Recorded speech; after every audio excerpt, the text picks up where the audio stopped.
Professor. That must because I was tweeting out news all day and stuff when I had a chance. So yeah, I gotta we gotta touch up on that. I didn't hear that about Tim Walz, but definitely you find that, let us know. Shout out to everybody that'll be coming in on YouTube as well too. We're live with the Newstoter broadcast /X space. We're over here on Twitter. So definitely check us out. We're going to be touching up on Kamala Harris tonight. Is a Boule or the Black Grassroots funding Kamala Harris? I want to know what you guys think. Is she being funded by the grassroots, or the grassroots going out there using elbow grease, digging in early and often in her political campaign, her race for the White House? Is it the grassroots that's pushing her actual campaign, or is it the actual Boule that's funding? We hear people talk about George Soros and everybody else as well too.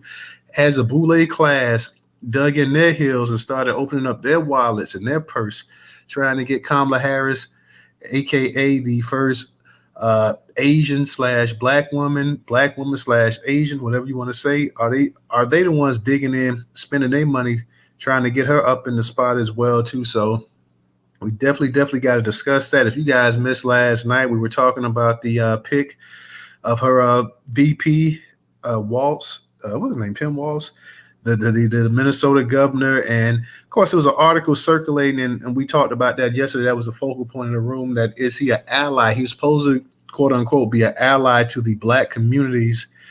He's been an ally to the black community. So we had to go and we had to talk about that. And we had pretty good conversation last night. Avenge the Ancestors, what's up? I see you over there in the YouTube realm. Definitely, my friend, go ahead and share it out. Glad to have you up in the room as always.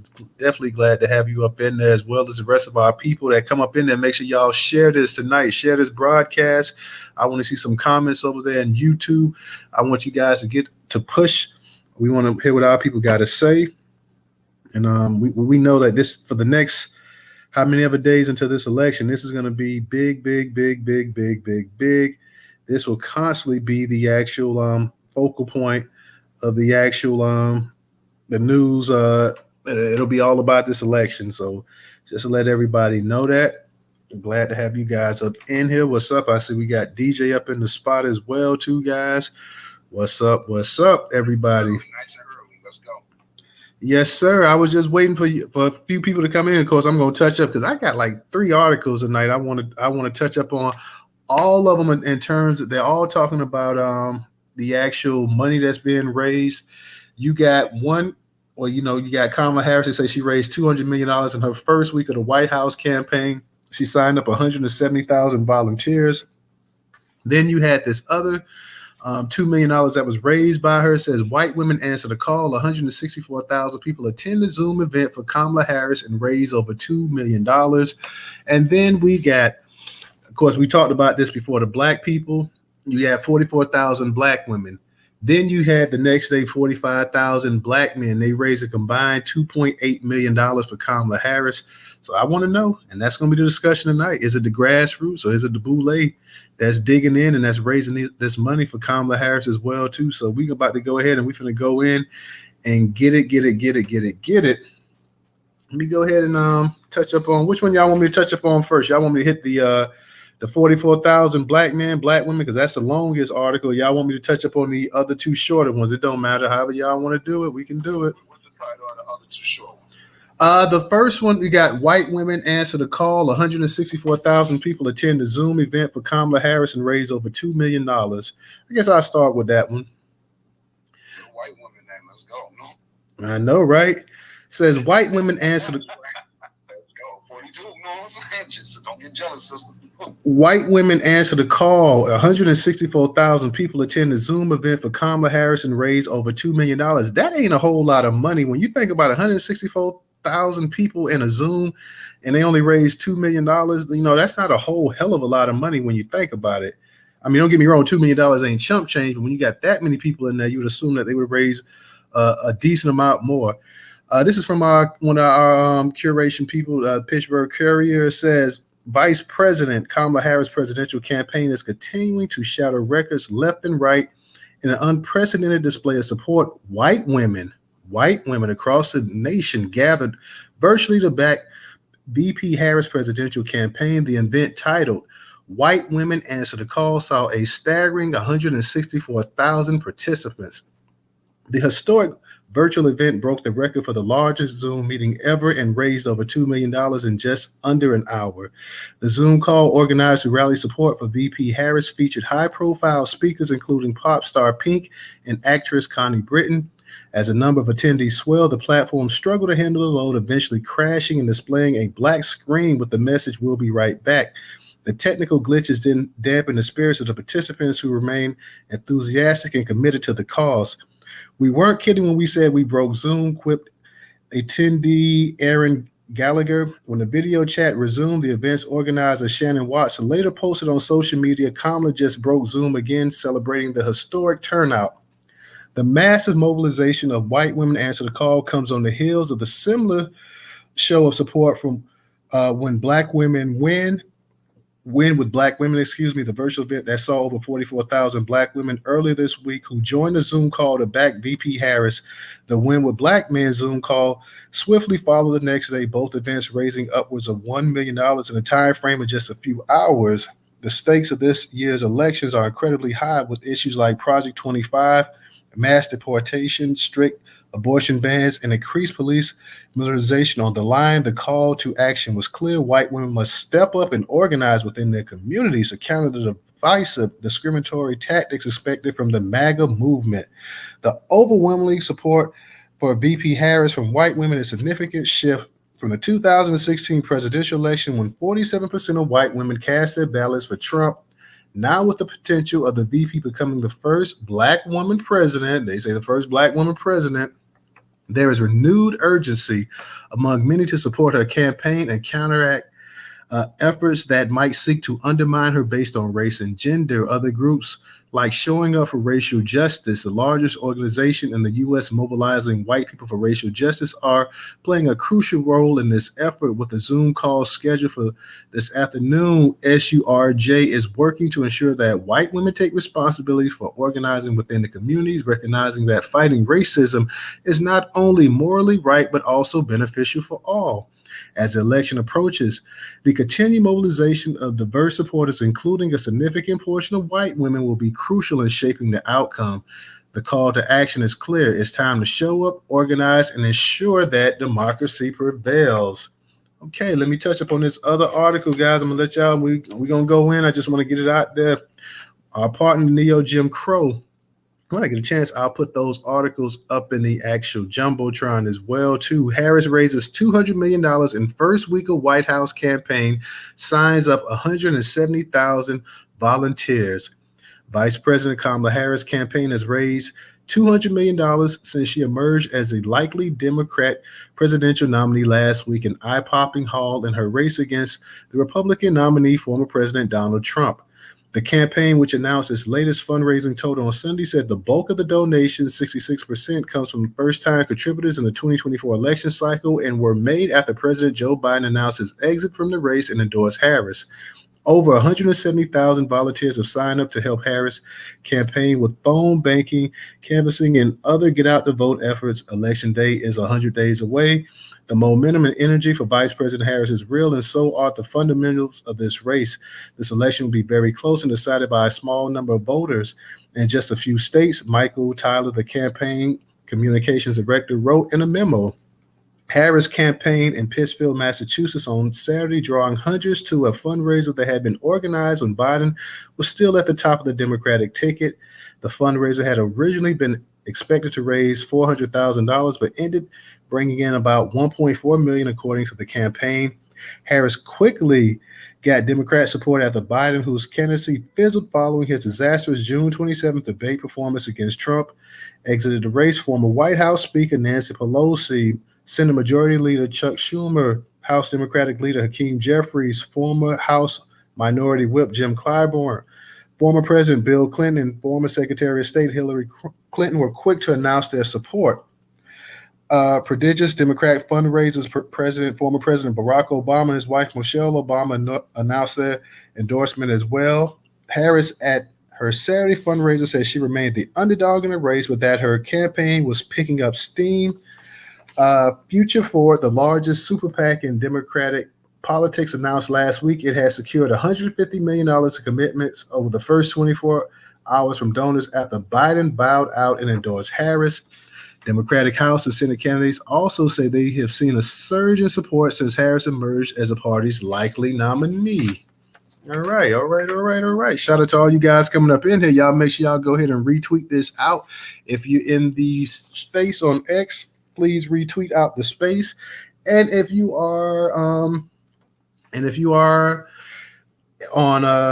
YouTube, definitely go ahead and share the broadcast as well too. Now, this is from our partner, the Tennessee Tribune. They said, article 44,000 black women, 45,000 black men raised combined $2.8 million. Thousands of black men raised more than $1.3 million during a Monday evening virtual fundraiser calling support of presumptive Democratic presidential nominee Kamala Harris, according to Quentin James of the Collective PAC, one of the organizers for the Black Men for Harris call. More than 45,000 black men conveyed online to rally around Harris' candidacy just one day after President Joe Biden suspended his re-election campaign and endorsed his vice president for the party's nomination.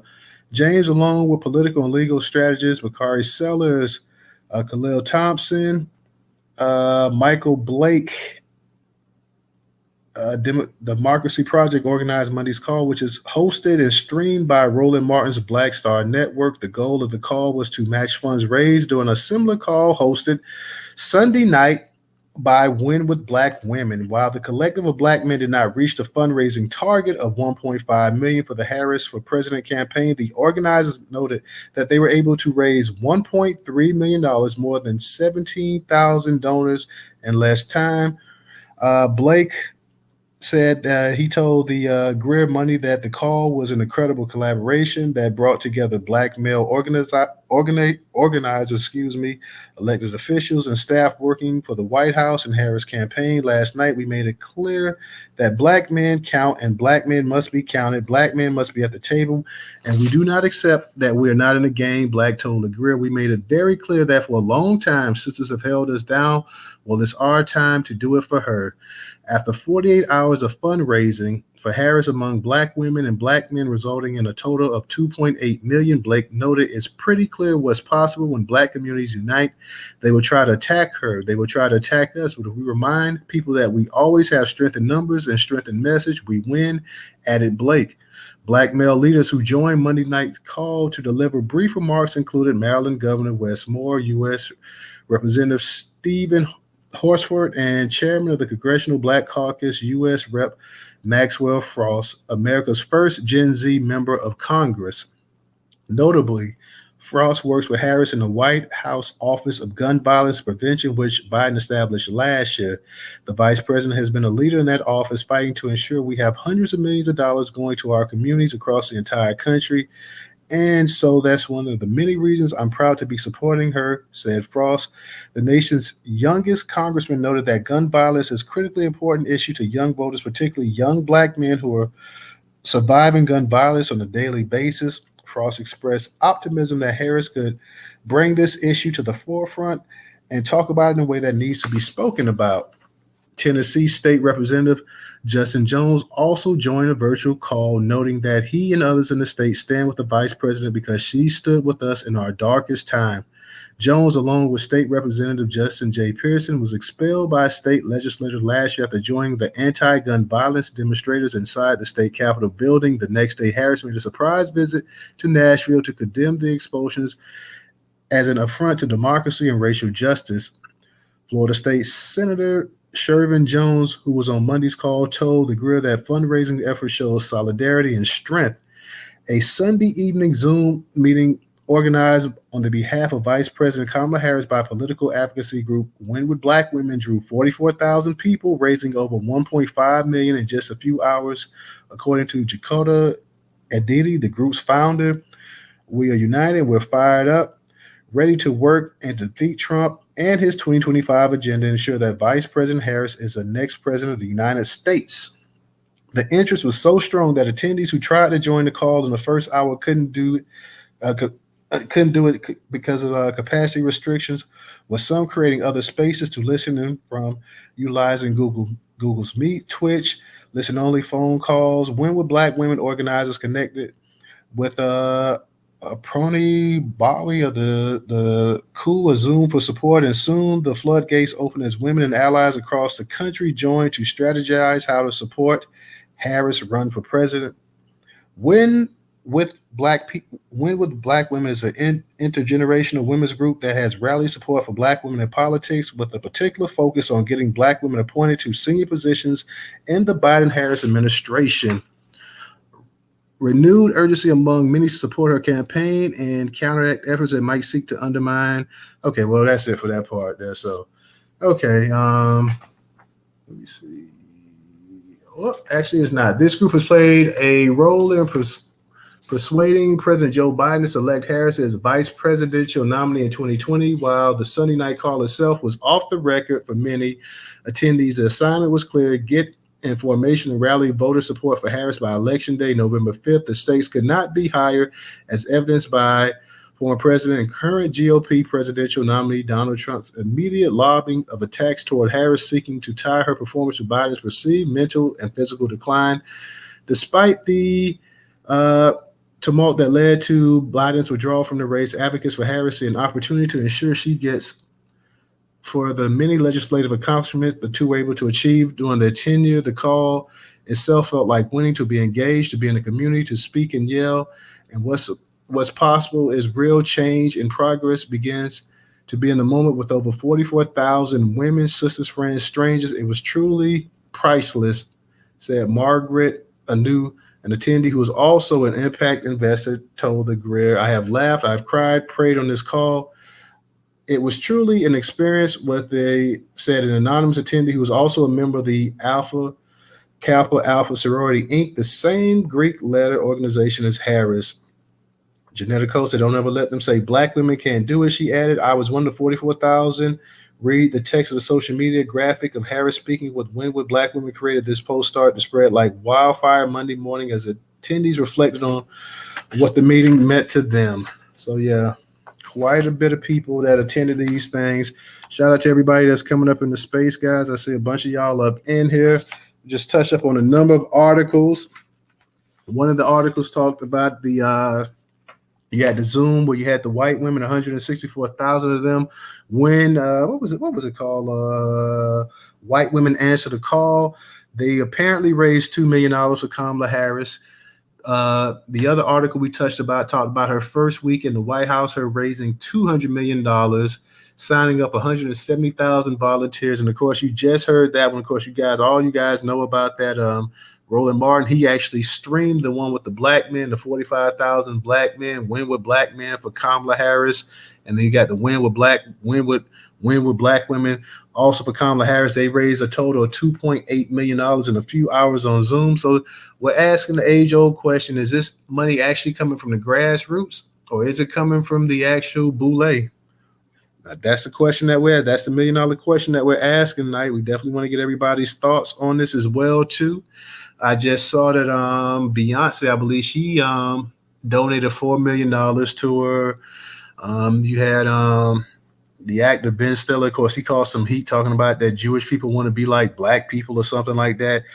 He donated, I believe he matched $150,000 as well, too. So quite a few people donating, and we want to know, is this from the grassroots, or is this from the Boule? Is this from George Soros? Who's actually supplying this money? She's raising money hella quick as well, too. It seems like it's been an uptick in money. I know everybody said that there's much more enthusiasm on the actual political trail for the Democrats now that Joe Biden sat down. How much of a real threat does she pose to Trump? We'll see come November 5th as well, too. So that's the question. That's the thing tonight. DJ was up here. Would DJ drop down, Professor? He must have dropped down. Yeah, it looked like he just dropped down, man. Might have been having some connection issues. So yeah, he must have got a call or something. Yeah, because I'm going to say, I know he was up here. I know I read quite a bit as well, too. So shout out to all y'all up in the space. Definitely retweet the space out. Shout out to Original, Shannon, Val, Amia, what's up? I see you up here as well, too. Arenza's up in the spot as well, too. Shout out to my man, Arenza. Shout out to all y'all. Ray, all you guys up in here. Mary, all you guys that I see up in here. Shout out to all y'all. Tonight, don't be a stranger. Don't be new. We want to know, is it the Boule? Is it the Boule? Y'all know who the Boule is. Is it the Boule, Or is it the grassroots out here using the elbow grease, determined to go ahead and get Kamala Harris to become the first? What is it, black Blasian? And that what Tiger Woods said back in the day, Professor? That when they asked him if he was black or white or whatever, they said he what did he say? He was Caucasian. He made sure he threw the Caucasian out there first. Some kind of BS, man. You see how that turned out for his ass too. We see. Hey, to each his own, man. Family, I'm just gonna tell y'all this, and I'm gonna let everybody get their thing in. But I'm gonna tell you what my thing is. It ain't no doubt in my mind, y'all. It's the Boule that is funding this woman's thing. Okay, it's them that's pushing her agenda that she is black because she joined a sorority, the AKAs. That's who's pushing her. That's who's behind all of this. I don't think it has anything to do with grassroots. I think this is pretty much what it is. We have the D9 Boule people pushing her.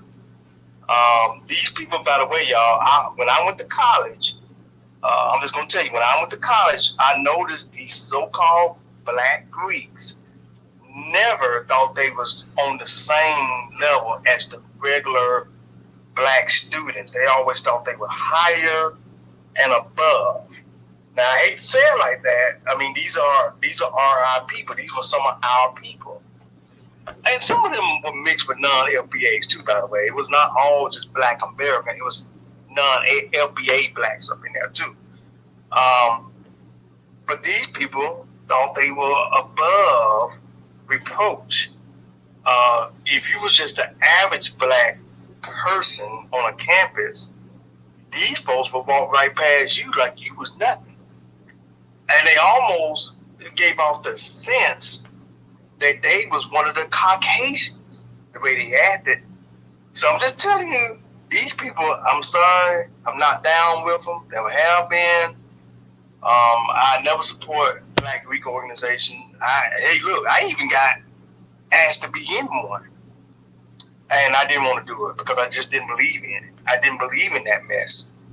Now, if you want to go in it or you believe in it, hey, that's you. I don't believe in it, and I didn't believe in it back then when I was in college.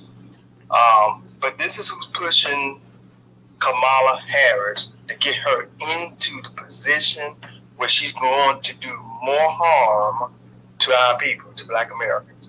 And now I'm going to land right there because I want to hear what everybody else have to say. I know Newstoter is looking forward to hearing what everybody have to say. Oh yeah, definitely. Because if they, some of them missed the actual articles I read, I just touched up on 3 of them. So definitely, I definitely want to get what I want to hear what everybody's got to say, and then also don't rule out. Also, we know George Soros behind the scene as well too. So don't rule that out as well either in terms of his dollar, the way he can stretch it as well too. I'm sure he's throwing some money behind that campaign as well too. So I look for it. We got Original, we got Brother Moku, we got Ariza up here. I want to hear some of our ladies up here. I see Grella up in here. I see me. I know you be coming with the fire. I know if you get a chance, come on up here. I know you be getting it in as well too. So definitely come on up here. Val, what's up to you, Shannon? All our people that's up in here, feel free to come on up here. I told y'all last night this was going to be the space. I told you we were going to be doing the Boule grassroots space. So I want to know, is it Boule? Is it grassroots? You tell me. Original, you got it first. Go ahead.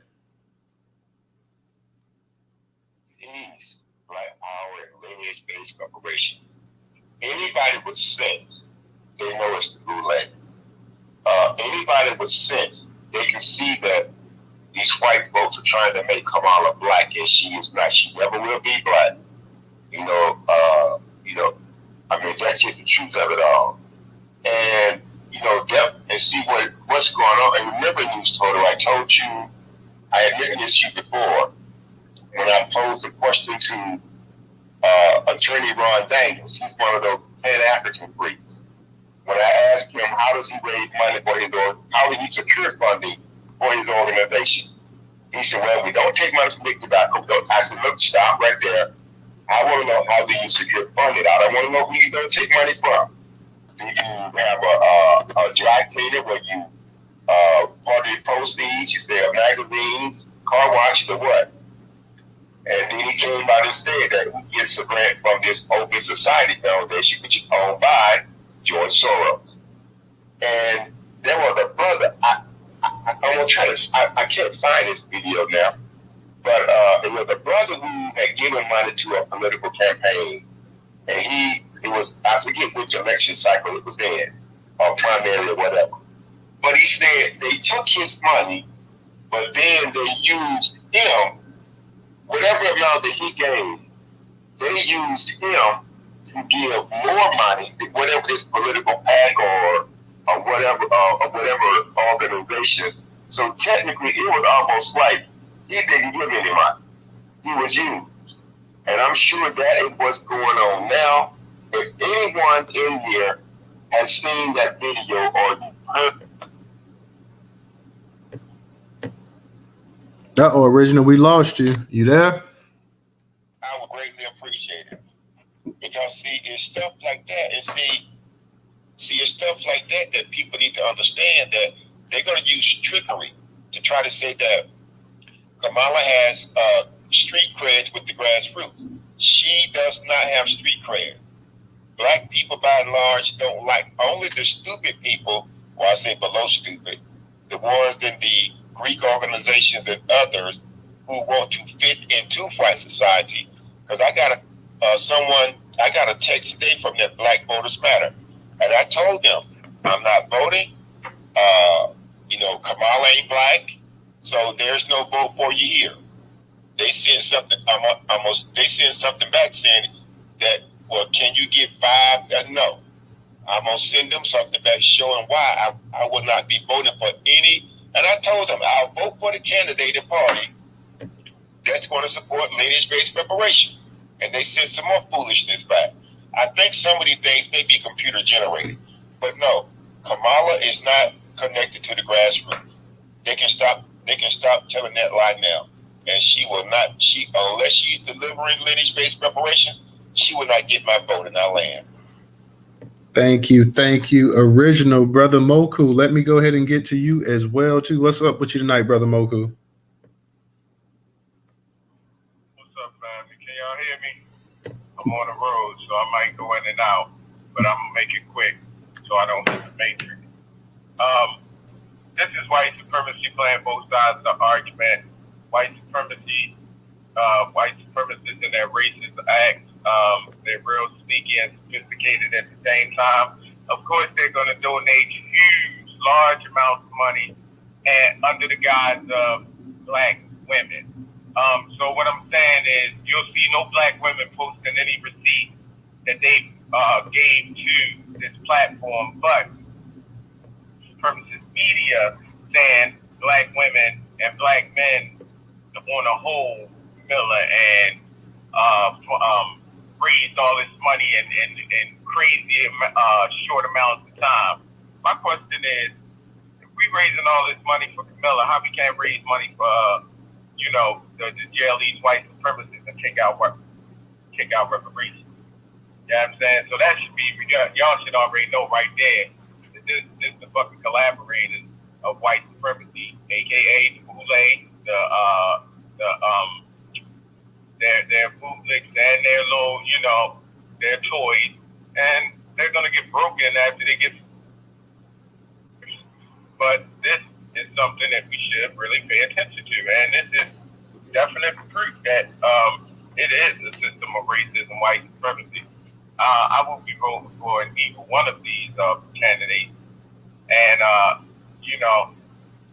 I'll just keep going locally and forge. Sound like you breaking up there, Moku. All right. Appreciate that, brother. Appreciate that. Let me go ahead and get to Arinza. KG, I got you next as well, too. Definitely want to hear what other people got to say as well, too. Arinza, what's going on with you tonight? Oh, big dog. And the answer to tonight's trivia question is Boule, Boule, Boule, Boule, Boule, Boule, Boule, Boule. Okay. $81 million within the first 48 hours. Really? And I saw the little text message going around asking people for a couple of dollars here, a couple of dollars there. But no, Grassroots had nothing to do with this. Beyonce, what is it, 4 million from her?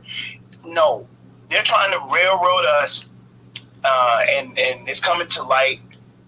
I'm kind of ticked off about it, but I'm kind of glad that it happened the way that it did, because it gave us a chance to sit back and watch the transaction and to figure out what we're going to do next. If they ain't talking, I told my friends this, and by the way, in Alaska, the Black Americans, I'm not talking about the tethers, I'm talking about the Black Americans, they are 10 toes down FBA, and they didn't budge. When Kamala thinks that she has a support up here, she's going to be in for a rude awakening, because a lot of people saw into the fact that she's not connected to us. And there's a trust issue now. And this candidate that she chose for Minnesota has a rap sheet. I just retweeted some of the stuff that's in the Jumbotron. So, no, Boule all day. Grassroots, they couldn't muster this type of financial support. We're dealing with a group of people who think they got it made, who think they know everything about Black Americans, who are bypassing our request for reparations and are continuing to do things that make things bad for us. Well, guess what? They're in for a shock. So if they're listening, because they usually come in on our spaces, y'all better rethink that convention. You better come out of that convention with the right plan, because right now, they're failing before they even hit the starting line. And I'll land my plane there. But Boule to the Boule. All right. Thank you. Ariza, let me go ahead and get to KG. KG, go ahead and unmute your mic. How you doing tonight? Hi, you talking about KJ? I'm sorry. I don't know. I'm sorry. KJ, my bad. How you guys? I'm doing. Hey, I got my glasses on, so I'm sorry about that. Go ahead. It's okay. Hey, you guys, it's Phoenix Star just jumping in. That's my government situation because I'm running for. Oh, okay. It's been a minute, Phoenix. It's been a minute. It has, and yeah, I just couldn't help but to jump in real quick, because it's trickery to its highest level, and not only that, we should all be so offended with how. Let me just tell you how I see it in terms of the trick. So they literally took away our voting right, because they didn't run her in the primary. They literally didn't give RFK Jr. an opportunity, a legacy Democrat, to run as a Democrat when Biden. It was a whole game plan from the beginning. They knew 2 years ago that he was, having dementia and going in senility. Not only that, they stole billions and billions of dollars, funneling it to Ukraine and Israel, along with weapons. So now we have a system where the top tier, 1%, are just getting richer and richer and richer. And we're all about to go through a big recession, depression, 20 million people over the border to take away our voting rights. So when they talk about, they're going to take away our voting rights, they're taking away our rights, the Republicans are going to have us in cages. No, it's them. Because everything that they're doing, they are doing to take away our rights as American freedmen. So when you say they're going to take away, we got to focus on voting rights. You hear that talking point all the time. Who's voting rights? We're safe. We're done. We're citizens. We have a whole policy for us. We have a whole amendment in the Constitution for us. So who are you talking about? Oh, you're talking about voting rights for the illegal aliens that you brought over that will diminish our votes, because if you want to say that we're 40 million in this country, and now the Hispanics are 60 million plus, you put 20 on top of us, so you want to really kill us. So that's the trick, and what pisses me off the most, and I don't know, I haven't figured it out yet. I'm, going through my spidey senses, my superwoman senses, trying to figure out what is going to be the strategy for us to get through the cognitive dissonance that these people have. And Yes, the Boule might be funding it, but Soros has his hand in it. And all of those Democrats that want to see this continual war going on for the next 20 years, they want to keep sending weapons to Israel, not just for genocide, but because they have contracts with the government and they don't want their fat cat to go away until they are ready to destroy this nation. They are literally trying to kill the nation. Anytime you put 20 million people in here, you don't know where they're coming from, who they are, and you put them in here and you got 4 conflicts going on this planet. Don't tell me you're not trying to kill this country and the people in it.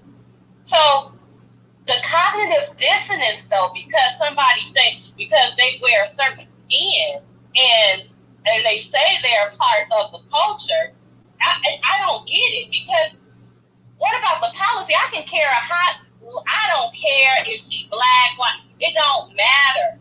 What are you doing to destroy us and this country and people in Palestine? And you saw what they did with the Maui fire. So now the brother spoke about Hawaii. So now they gave, what was it, $4 billion or something to the people in Hawaii because the election is coming up. First they was giving them $700. So we woke that up a long time ago. Now they're like, oh, we got to do something about Hawaii, about the Maui fires. Now they get the money. Like the trickery and how dumb. They really think the people are dumb. And rightfully so, because they've been rocking us to sleep for about 40 years. So, I'm so sick to my stomach about it. And we got to figure out how to move the needle away from the Democratic Party with these old heads. And that's where the cognitive dissonance is coming from, And anyway, I'm done. I'll land. Thank you so much. I'm going to be reading 2025, though, today in a space at 6 o'clock, but I might start it a little bit later since you guys I don't want to get too slow. You must mean 6 o'clock. It must be you're talking about what Pacific time? Yeah, I'm on the West Coast. Oh, okay. I was like, okay.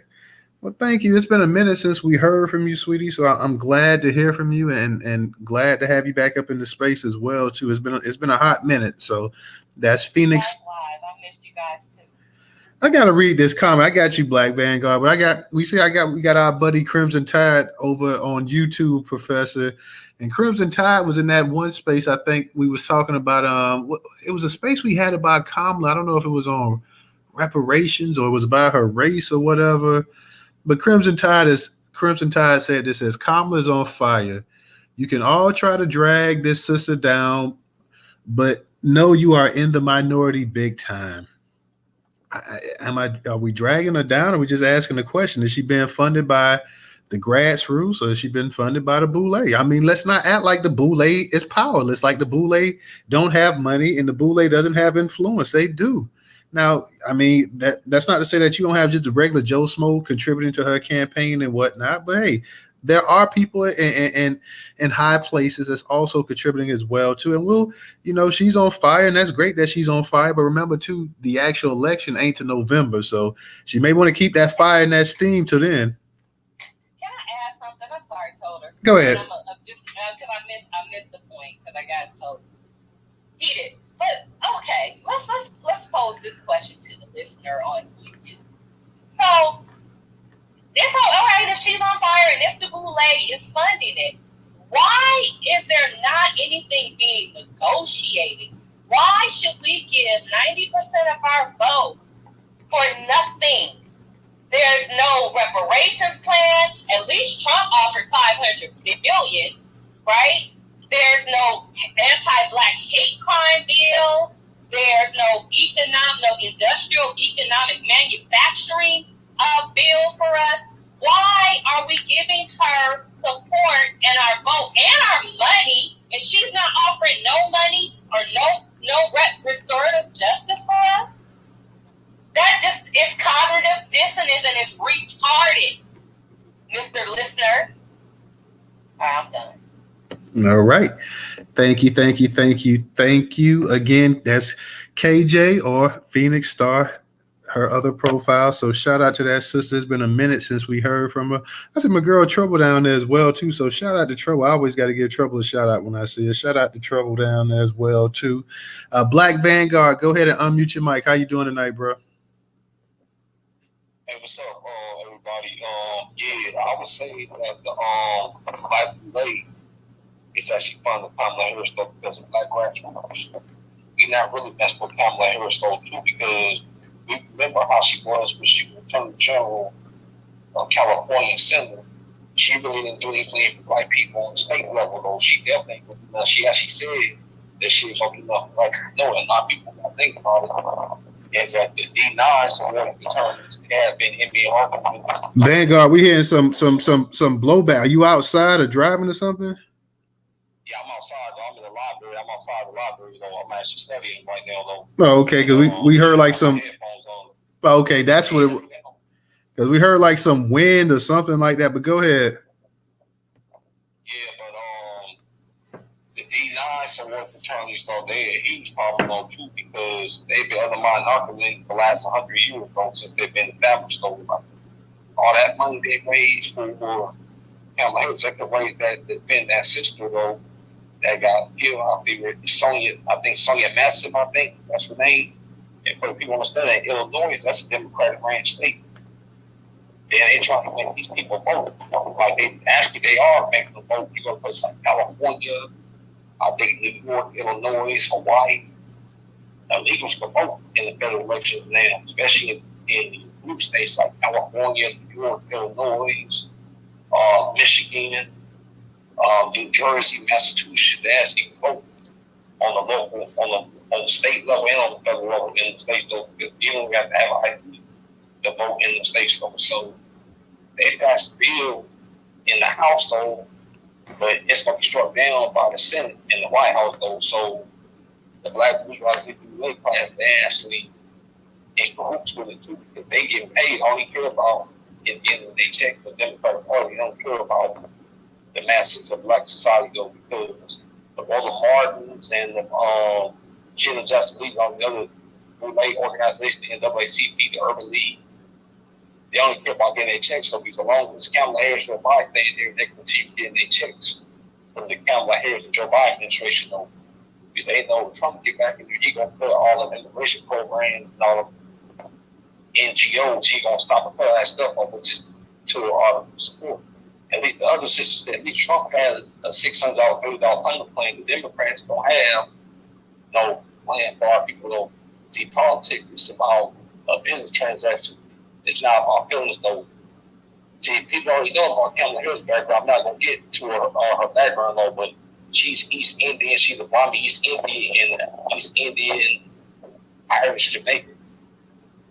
And then I seen a video went viral. We had a lot of Caribbean Americans getting involved with Black American social issues. I can't go over there to India or Jamaica and another Caribbean and African country get involved in their political social issues. You know what they would do to me if I go in these Caribbean, African countries or the India and get involved in their political social issues. They will run me up out their country if I go over there get involved in their political social issues in these Caribbean, African, Latin American countries or India.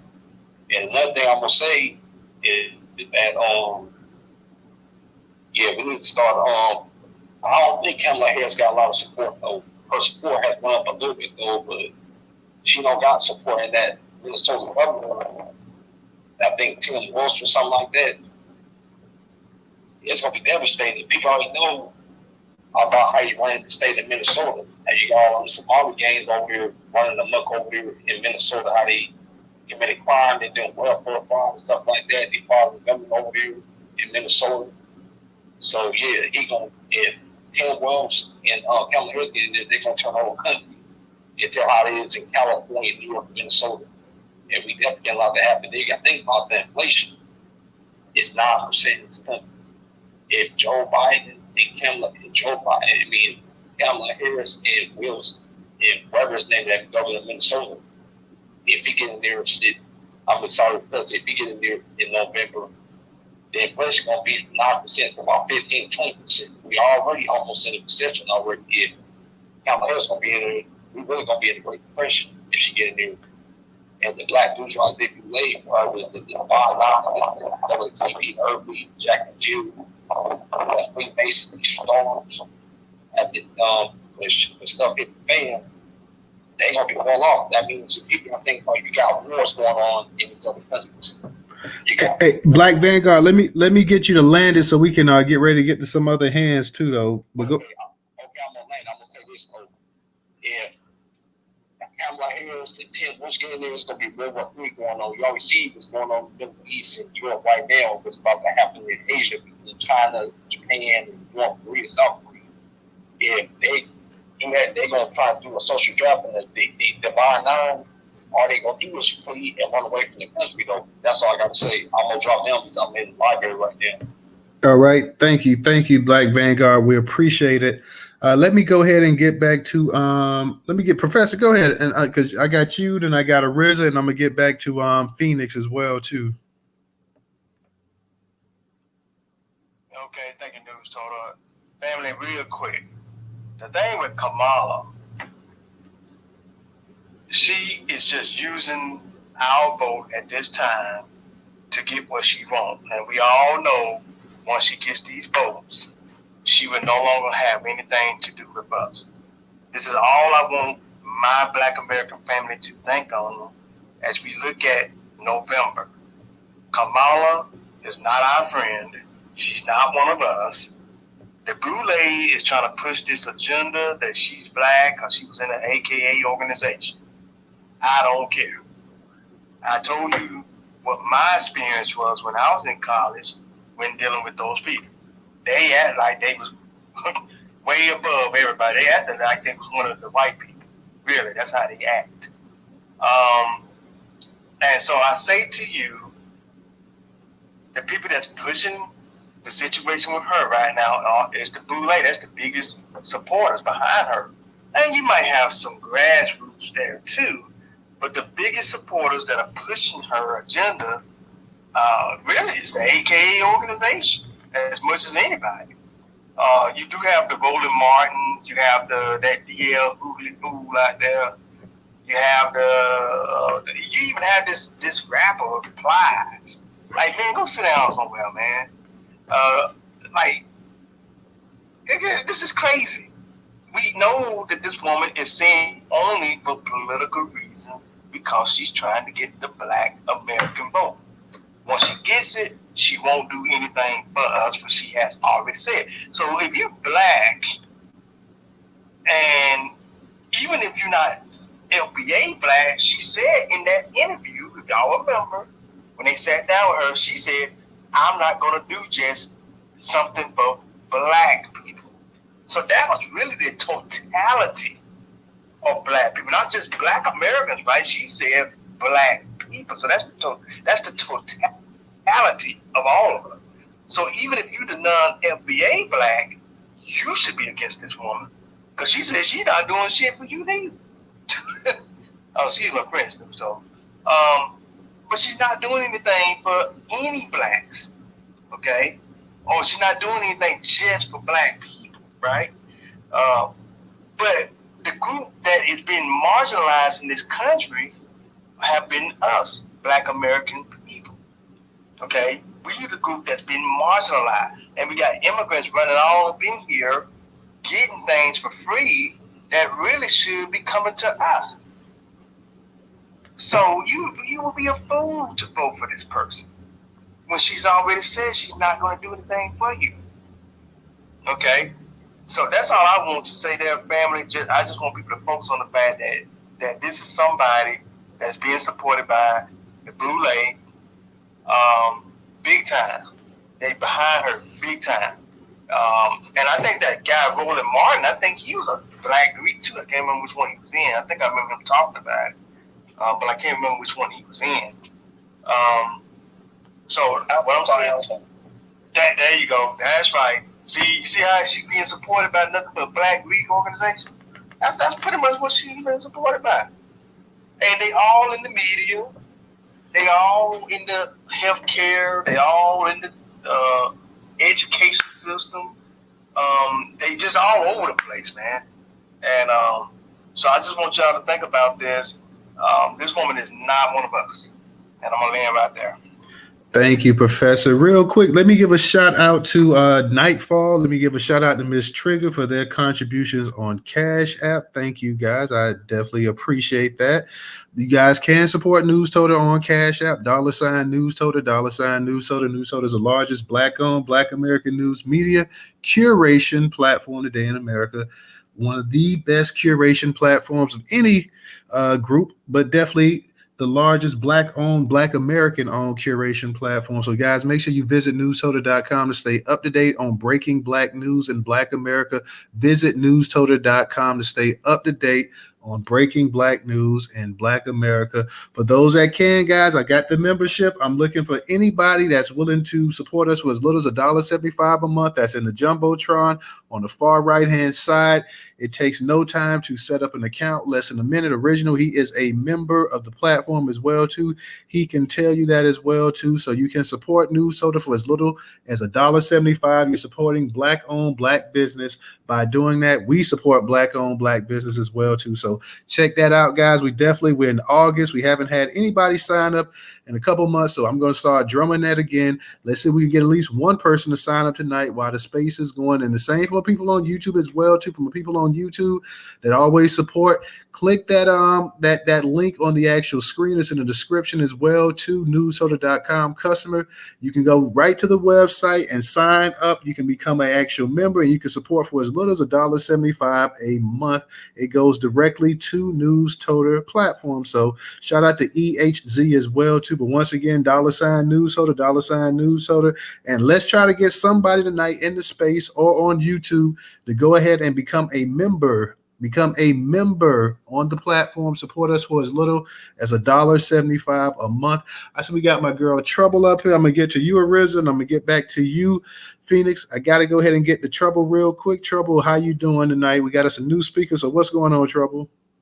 Hey, Newstoter. Hope everybody is well tonight. I'm doing okay. Hey, Professor. Hey, Miss Phoenix. I did not recognize the voice until just now.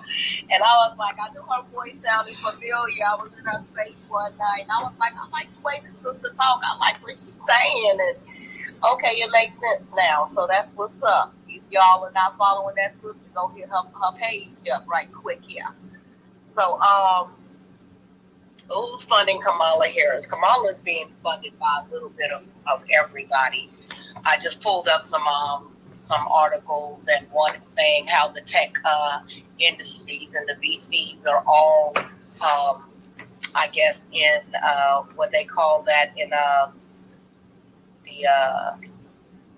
Lord, what did they say? I guess basically the tech industries in Silicon Valley, a lot of those people have been funding Kamala.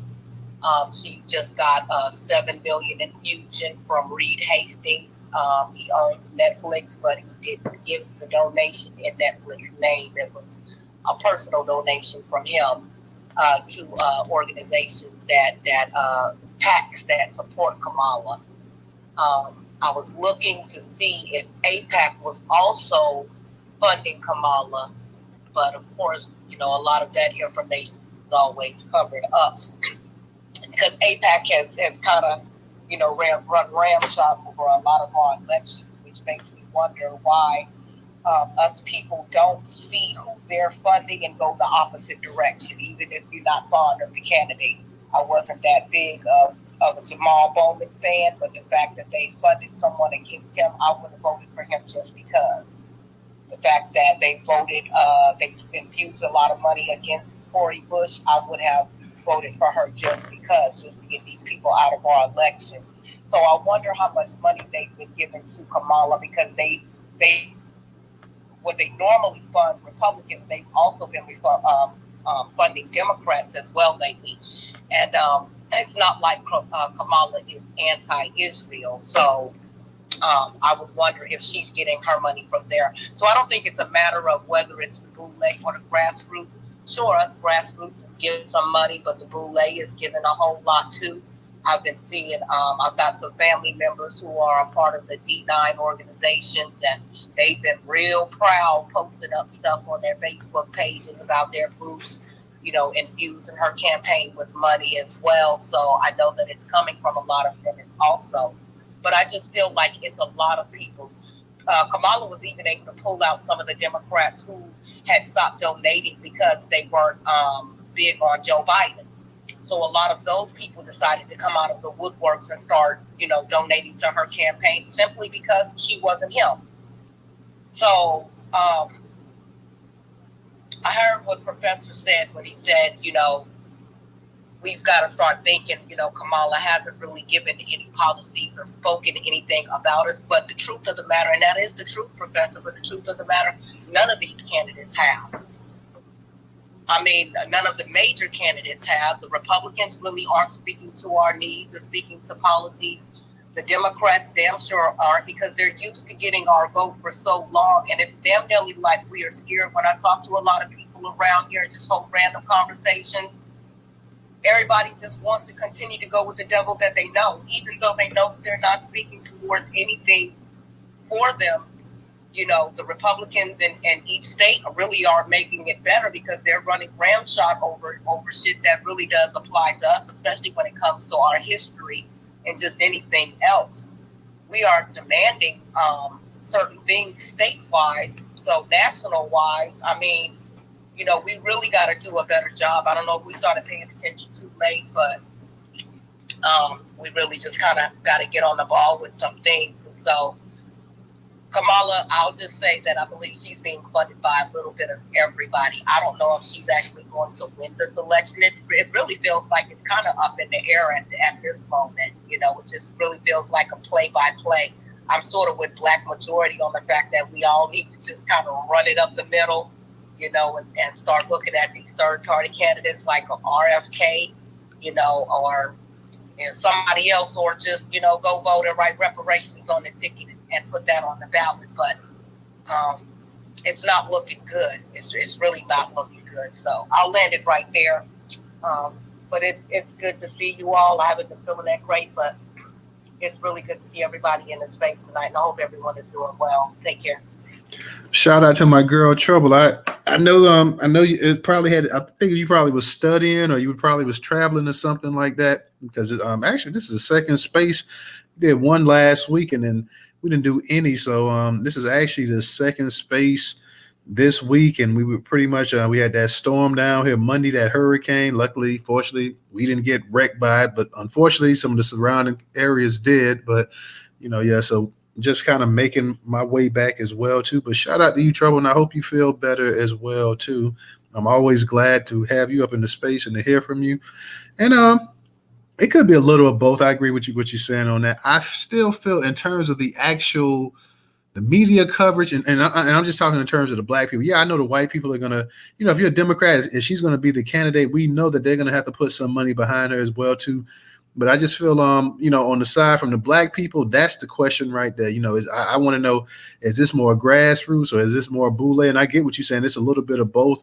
Like I say, throw George Soros' name up in there as well too. But you just kind of see, and as Professor kind of mentioned as well too, you got these sororities and you got these frats too.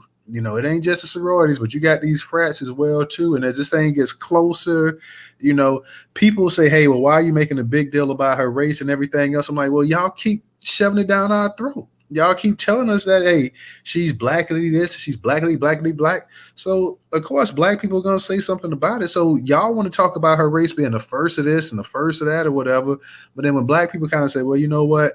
So I think this is, and I said it before, I think this is going to be an election where that I think you're going to have a lot of Black people. We know the vast majority of Black people are going to vote Democrat still. That's just the way it is. But I think you're going to have a lot of hard feelings between Black people. Say, especially if she loses this election and it's by a few points, and they will, if they had just stayed and did what they were supposed to do, this wouldn't have happened or whatever. She could have won or whatever. So I expect Black men, and I said this in spaces before, I expect Black men to get a certain amount of flack when she loses, because I do think she's going to lose. I personally think she's going to get beat by at least 5 or 6 points. I could be wrong. It's just like we was talking about when we was talking about her vice president pick a couple spaces ago, and I was telling everybody, and everybody said, well, she could pick this. They were talking about this woman that was a lesbian or something like that. Like, well, no. And I said it before. I said Kamala's supposed to be a woman of color, whether you want to say she's multiracial, biracial, if you want to say she's black and Asian, Asian and black, whatever, but she's considered a woman of color.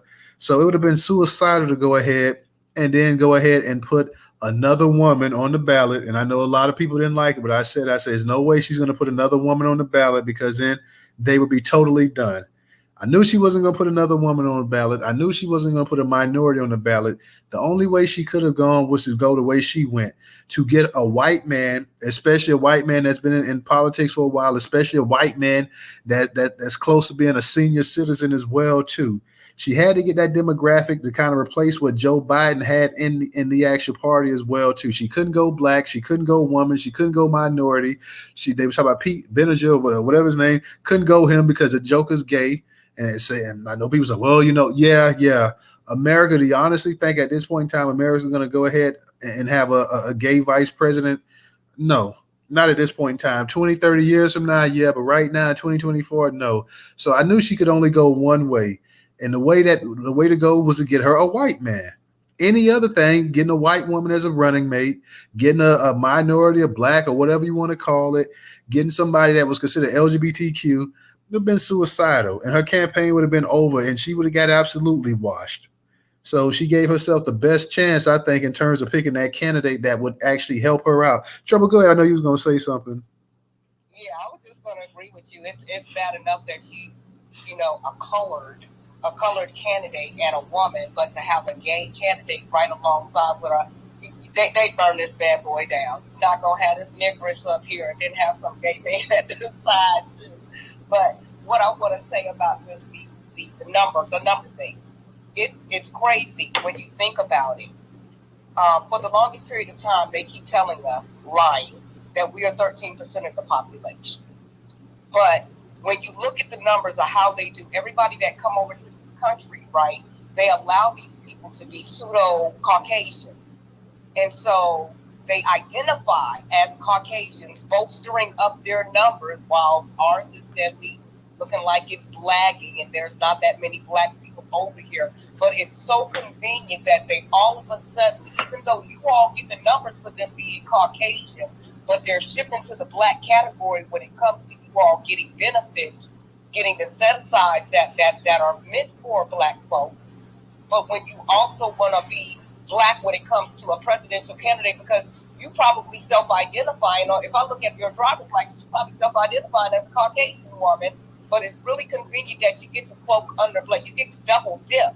And I feel like that's what a lot of these people have been doing for a long time. If you break those numbers down, where they're saying, okay, well, this group of people is Hispanic, this group of people is white, and we have only 40 million of black people in this country. But if you put everybody in their right categories,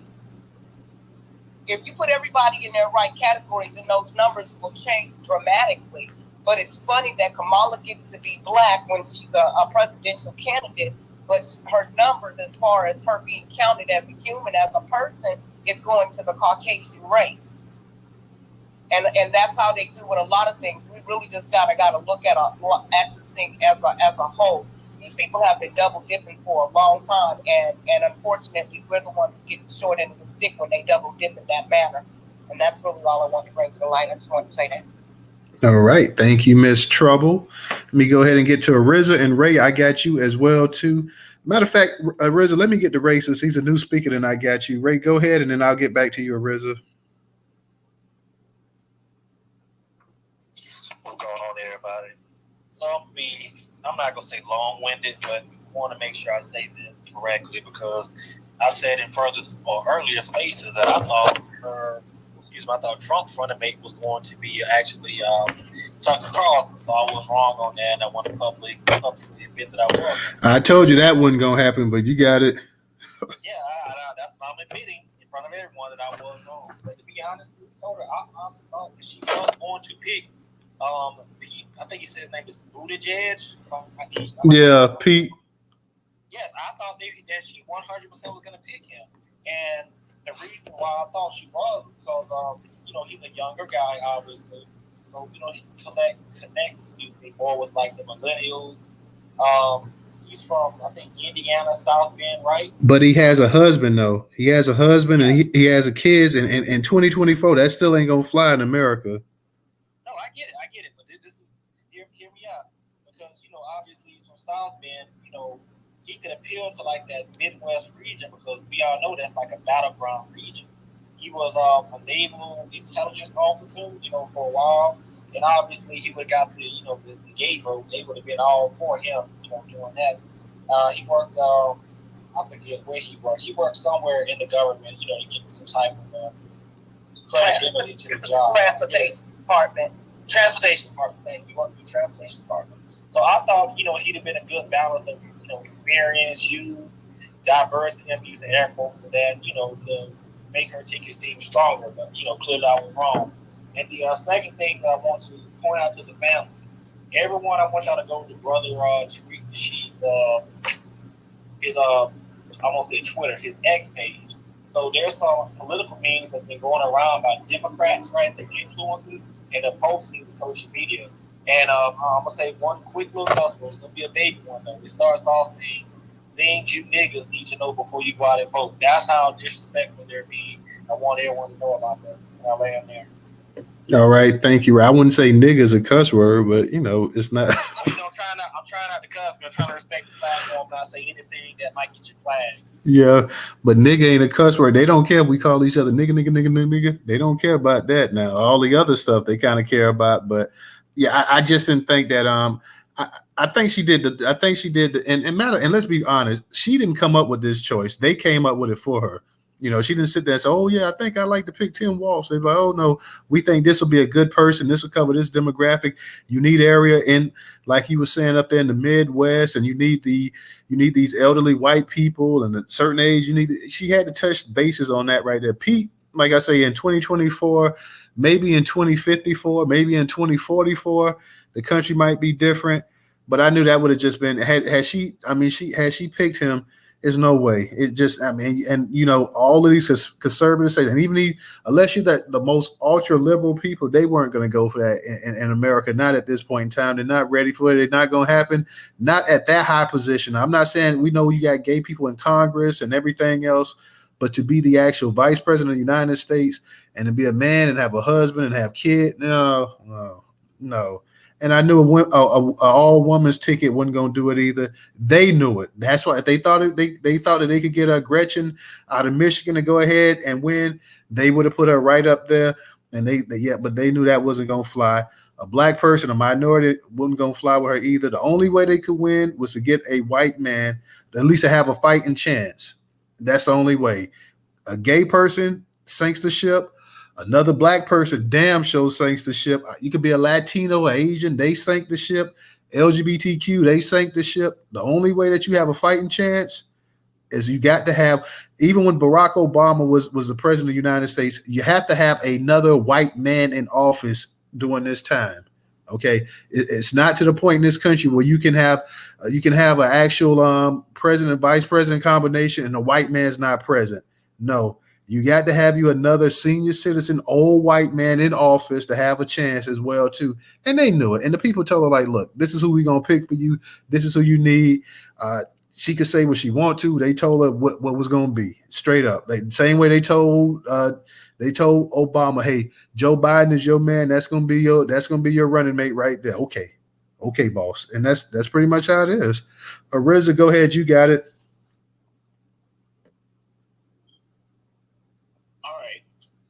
Say this: they are deliberately trying to destroy the fabric of this country that was built by Black Americans, even as to go as far as to fool the public into believing that they're making America great again. Really, America was great before. Let's talk about America being great again.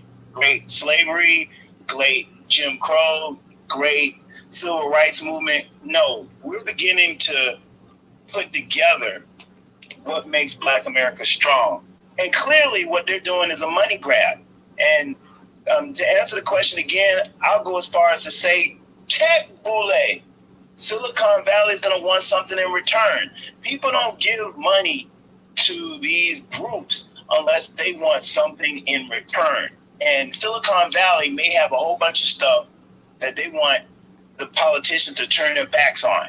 I don't know. We'll find out. But just believe me, if Silicon Valley is dumping money behind Kamala Harris, it's not for nothing.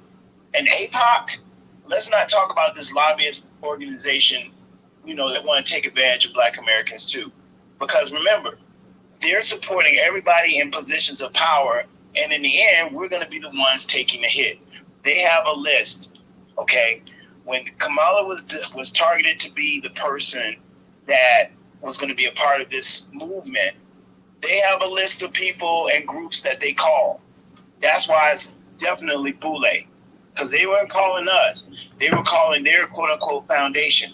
Now, on the Black channel, there was a little bit of a pushback. You'll see it. I put these videos in the Jumbotron. So if you look up in the Jumbotron, they're already there. What are we getting? If we're not getting anything for voting for Kamala, don't vote for her. Because she's already told Black Americans we're not getting anything. And that video clip is also in the Jumbotron too. We don't have time for this. We are the warrior class and the backbone of the current United States of America. And if we can't get funding from reparations while they can give money to everybody else in the world, we're going to be the ones that decide where that vote is going to go. And I'm just telling everybody that's listening to this space, don't let them fool you. I was in a previous space with One Love, and some of these politicians have instructions on what to say and what to do. What makes you think that they're not doing that at this level? They have a system in place, and it doesn't include us at the party. So I'm just telling you guys, Kamala's already decided that she's not going to give reparations to Black Americans. So why in the hell would I vote for her? And by the way, for those of you that don't know, Donald Trump used to be a Democrat. Who's to say he didn't stop being a Democrat and behind closed doors?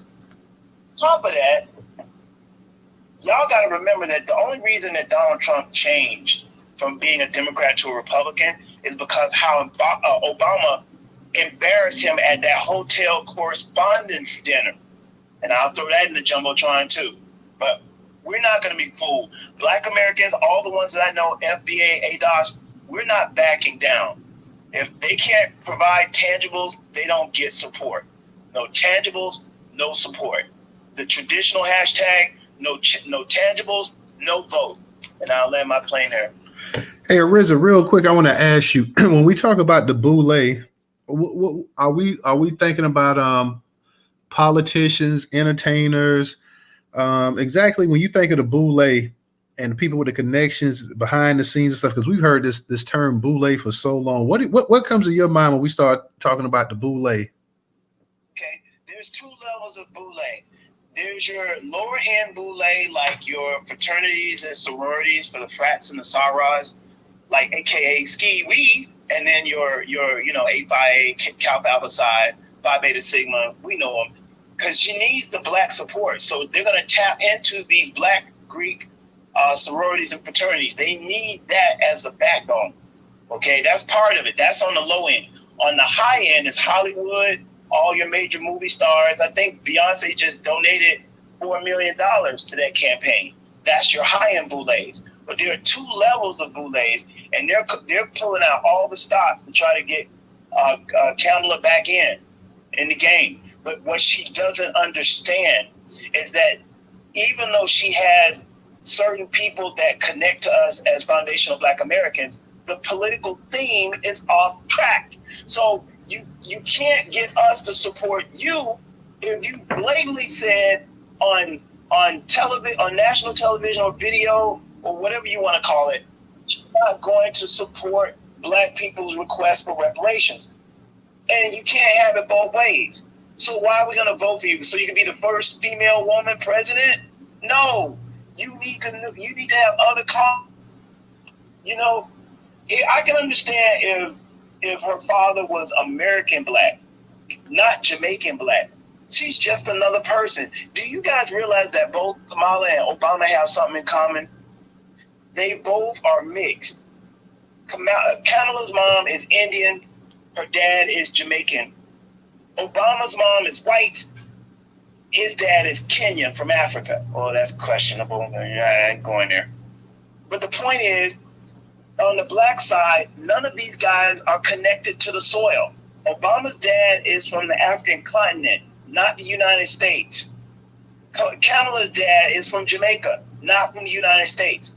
But white America and some of these boules will parade Kamala as if she is speaking for us, and it's pissing me off because she does not speak for us. She don't even understand. How could you get up on national television and say, and I quote, 20 acres and a mule? Look it up. 20 acres and a mule. You're the vice president of the United States, and you make a slip like that, and then you blatantly get on some national media and say that you're not going to give black people reparations? You already struck out before you went to bat, Kamala. So for everybody that's listening, I'm 10 toes deep. I can't vote for her because she's already stated her position, and it's a waste of time. And they know this, so they have to pull out that list of people to call to back them up. I'll land my plane there. She's a trip, man. All right. Arinza bringing some heat there. Bringing some heat. Shout out to No Taxation. I see her up in the space as well, too. I think a lot of times when people... Oh, go ahead, Professor. You got it. No, I was going to just tell you, I was telling you about what was going on with Tim Walz. I put that information up in the Jumbotron and down in the Purple Pill because they did an interview with some of the military people, some of the military leaders that served for him. And it's been called into question that this guy lied about his military service. So look in the Jumbotron, or as DJ say, get up in that Jumbotron and you will see the information. You will see the interviews that they did with the military leaders that served with Tim Walz, because they're calling into question his military service. They said that he has lied about his valor. He's lied about his time in the service. They said that he ran when he was serving in, I think it was, I'm trying to remember what war it was. Maybe it was the Vietnam War he was in. I had to go back and look at that one. But they say he ran instead of actually being a so-called hero, as he tried to make himself out to be. So I'm going to land right there. But I just want everybody to get up in the Jumbotron, look at that. And I also put it down in the Purple Pill, too. Why in the hell did he lie? All he had to do was just say he served in the service. Let's be for real. Clinton, Bush, Obama, Trump, they didn't even serve in the military. So all you had to do is say, hey, you know what? I served in the military. And people, okay, well, and they'll give you a thumbs up for that. Like, these guys didn't even serve in the military. So what's the point of just making that up? Well, a lot of times people will say this stuff because they know if they make themselves out to be some kind of hero in the military, a lot of times in our country, we tend to elect people who serve in the military. Go throughout the history of the United States, and we do tend to have a lot of respect. That's true. For people that serve in the military. That's true. And that's what we build our when we see a military leader or somebody that served, we tend to say that this person will make a great president, which I don't believe that. But think about it, Professor. Like I said, we've had a number. Now, I don't know if Biden served in the military. Now, I can't remember, but Clinton didn't. Bush didn't. Obama didn't. Trump did. Bush did? Yeah, Bush did? That's what I was going to tell you. Bush did serve. Oh, he did serve. Okay. I don't know why I thought Bush didn't serve. Okay. So my bad. I think it might be Bush Jr. that didn't serve, but I know Bush Sr. No, Bush Sr. served. Bush Sr. served, but I was saying Bush. Bush Sr. served, and that other Bush served too, y'all. He didn't do shit, but he did serve. Okay. He was like in the guard, like a reserve or something like that, like the Air Force National Guard, but he did serve. Clinton didn't serve because he was too busy smoking too much pot. There you go. Yeah, Clinton. That's what it was. And we know Trump ain't served. And Trump wasn't going to serve. He had them bone spurs, right? Sure he did. Sure he did. Anyway, he didn't have to. He didn't have to. All right. But y'all, look at the history of the country. Okay, Dwight D. Eisenhower. Let's go back to him, right? This man was a world-class general, right? And so naturally, the reason why he got elected was because he was a world-class general. You know, he served in World War II, and he had won a lot of battles. So a lot of times when you see somebody like a Tim Walz, these people will make up what they did in the military because they know that a lot of times American citizens really love the military, okay? Especially these, well, you know, the pale-facers. The pale-facers really love this military service, you know. They love their heroes, like General Dwight D. Eisenhower. They love those guys, you know. They love Ulysses S. Grant. They love those guys, you know. So therefore, you know, if you come up here and you say, "Oh yeah, I served in the military and I did this and I did that," I went out there and helped my fellow man and I saved him from gunfire and I pushed him over in a hole to keep him from getting shot. You know, wait, there you go. You got yourself a hero story. You see what I'm saying? But then you lied, you know, and so let me just tell y'all, people do this stuff all the time to make themselves look good to the public. Because I don't know if y'all I don't know if y'all remember this, but Hillary Clinton made up a story back when she was running about she had to duck from gunfire over in I think at the time it was Yugoslavia, but it's not Yugoslavia anymore. What do they call that over there now? Bosnia. I had to think about it for a second, y'all. She had took a trip over there to Bosnia, and she said that she had to duck from gunfire, which they come back and found out that she lied about that. There was no gunfire in the area where she was at. See, she made up the bullshit, see? But she did that. Hey, try not to curse, Professor. I'm sorry. My bad, y'all.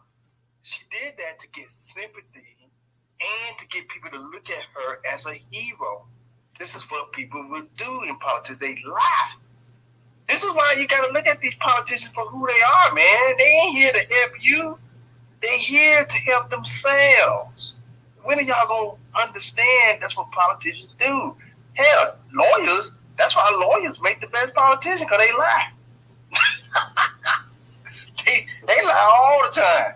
That's what they do. Hey, y'all not seen that in court? Motherfucker. Oh, excuse me. Yeah. All the time. Professor, let me get to the hands up real quick, and then we'll come back. Is it y'all Lotus? Yes, it is. Peace to the room. What's up, Newstoter? Hey, how you doing now? So the thing with Walz, I think we just have to be very, very careful when we're giving out information. We got to make sure that we research both sides of it. It's not the question whether he was in the military. The problem, and they're calling the issue with Valor, is because they're stating that he did 20 years. He served 20 years, and then he retired, and he went back supposedly for 5 more years, and he left right before, he left in 2005, a year before his team went to Iraq. So some are stating that he left them hanging right when they needed him, but he did do 24 years in the military. He is stating in rebuttal to that is the reason for him leaving is so that he can run for Congress, in which he did. They're saying he could have did both. So that's kind of up in the air if you believe that he left them hanging right before they were going to go to war, or he decided to just focus solely on his Congress position. I just wanted to throw that out there. Oh, okay. Thank you, sister, for coming in and elaborating on that. Yeah, the truth of the matter is, sister, this man ain't did nothing for Black Americans. So there you go. I throw that out there for you and everybody else to understand that he's not a friend to us anyway. I don't really care about his military service. He's not here to help us. And that's based off his situation right now as the governor. He's done nothing to help Black America. Well, I don't think she was arguing different on that, Professor. She was just talking about his military service. I was just talking about the military service, and I don't look for politicians to be friends of me as a Black American anyway. But to say that he's done nothing, he did reinstate felons in his state to where they were able to vote after serving their time. He did reinstate voting rights. But that's but real quick, let me just say hold on real quick. Hold on. Who's talking? Hold on real quick. I would just like to say this right here. Y'all Lotus. That's a great thing that he did, but that's not something, and I'm just gonna be honest. That's not whenever people say criminal justice and they automatically, this person, they believe in criminal justice reform. They always mention that with Black people, like Black people are the only ones in the criminal justice system, or that Black people are criminals or whatever. If he went ahead and he got felons, he allowed them to go ahead and vote. That's a great thing, but that's not a Black thing, though. That's just a general thing. But it affects every community, though. BS charges where they were not able to participate in voting, and that's something that affects us. But that affects every community as well, too, because if you look at the criminal justice, you look at the statistics and everything else, there are more white people that's arrested and in jail and prison and stuff than even Black people. So it affects everybody. It's just not something that he did that benefited solely Black people. That benefited the entire state of Minnesota. So absolutely. Yeah. That's correct. But there's another piece on this that most people don't know. I'm gonna make you guys aware of it. He's just riding a wave. Back in Florida, and I was a part of. Hey, Arinza, are you on a headset? Yeah, hold on a second. Let me switch it off. Yeah, take the headset off because you're kind of far away. Okay, how about now? Yeah, that's good. Okay, I want everybody here to be aware of something, and I hate it when supremacists play that role like they had something to do with it.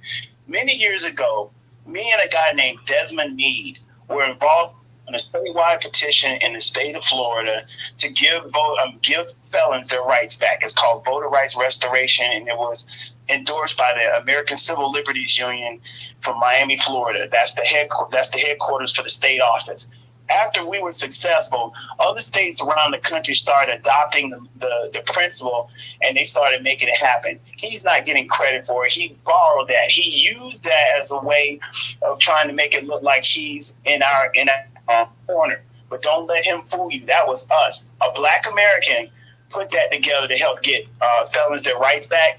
And all these legislators around the country are trying to make it look like it's some creative idea that they put together to make it happen.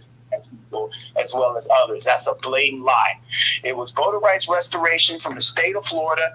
I was one of the principal people. In fact, I was the first person to have my hands on the paperwork to help felons get their voting rights back. He knows it. The entire staff of the American Civil Liberties Union know it. Minnesota is just behind time, and they should have done it like 6 or 7 years ago. And not only that, isn't this the same guy, Newstoter, that was shaking the Somalian from everybody? And I'll land my plane. Yeah, I've heard some stuff about the Somalian flag and all that. Go ahead, y'all. I'm sorry about that. I was just agreeing with the brother that he sure is. This is the same guy. That's Walz. Okay, no problem. Ray, go ahead. Antonio, I see you up here. If you want to speak, just raise your hand and we'll get to you as well, too. We will get to you as well. Go ahead, Ray. No, I just want to co-sign something that the sister, I think it's Y'all Lotus, was saying. And I'm sure Professor, since he was in the Army, can definitely back me up on this. There's no, just deciding one day, I'm just going to get out the military.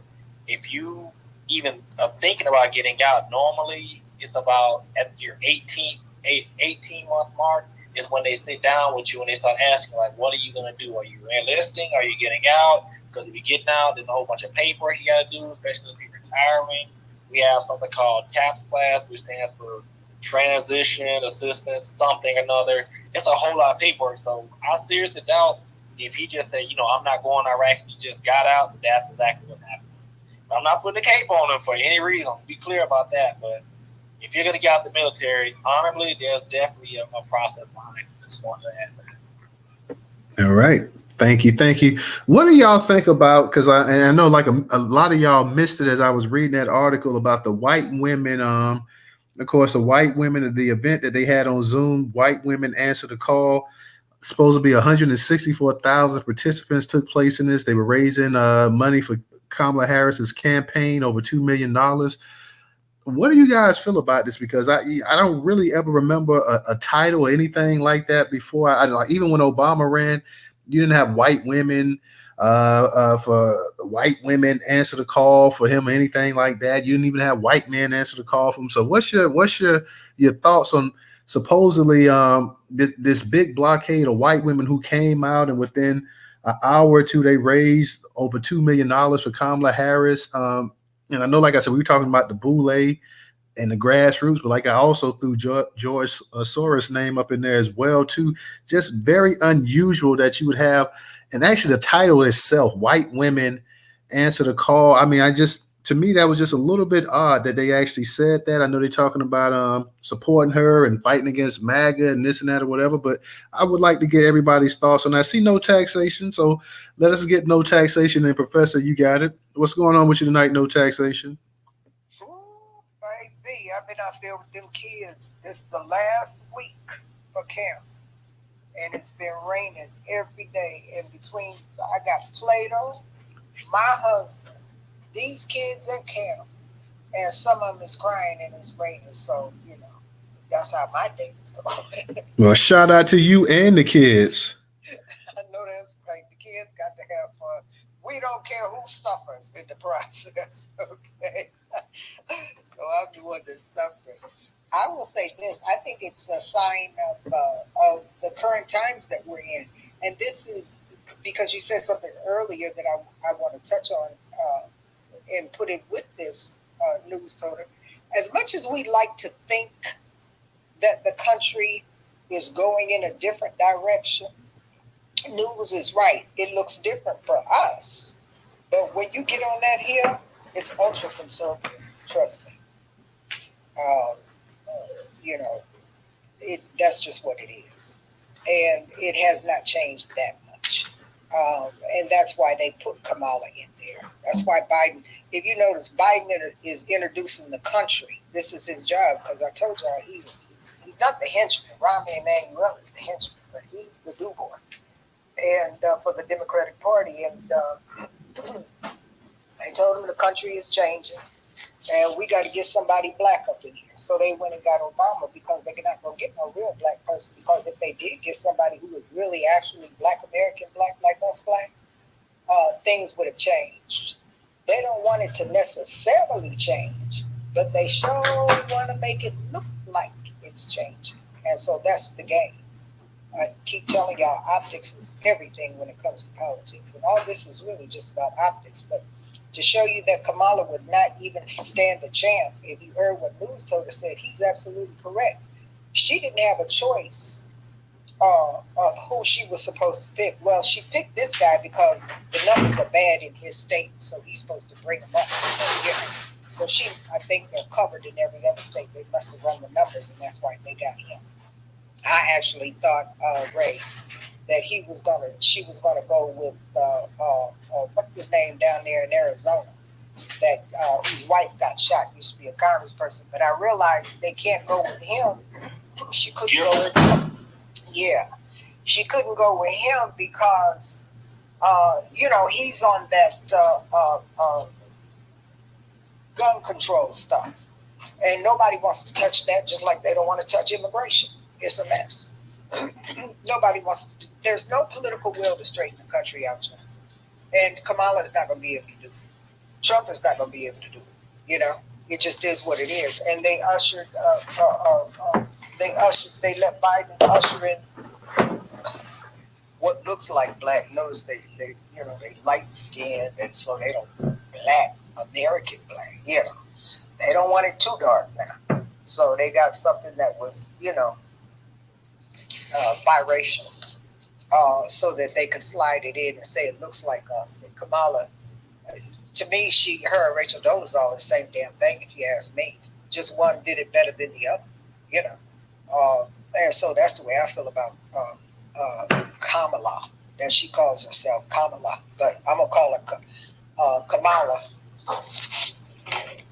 Kamala, because she says she was black. So when she stops saying she's black, I'll call her by her proper name. But as long as she says she's black, I'm gonna talk to her and call her name out like she's a girl in the hood, because that's what she's trying to be.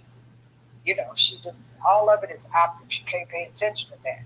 You go look at her policies. They said she put them up on the website. Now they said it was up there, but you know, she already stated what it was for us. So she's not a contender for me. But she wouldn't have been a contender for me. I would have had to think long and hard about it, even if she had said, I'm going to give reparations to the black folks, because I don't trust her. I knew about Kamala. See, here's a well-kept secret about Kamala Harris. You know why she stays alive and looks the way she does? Because her office staff is full of white women and her sister. And they ran Simone out of there because Simone was too black, see. And her office staff has been nasty, and she's carried that same office staff from when she was an AG to when she became a senator, when she became VP and running for president. Them same nasty white women. Now ask me how I know. Because I sent somebody in there who was a young girl when she was running for AG, I believe it was. Go in there. I told her, go in there and tell me you want to volunteer. She was really going in there and snooping around for me at the time. And she stayed one day.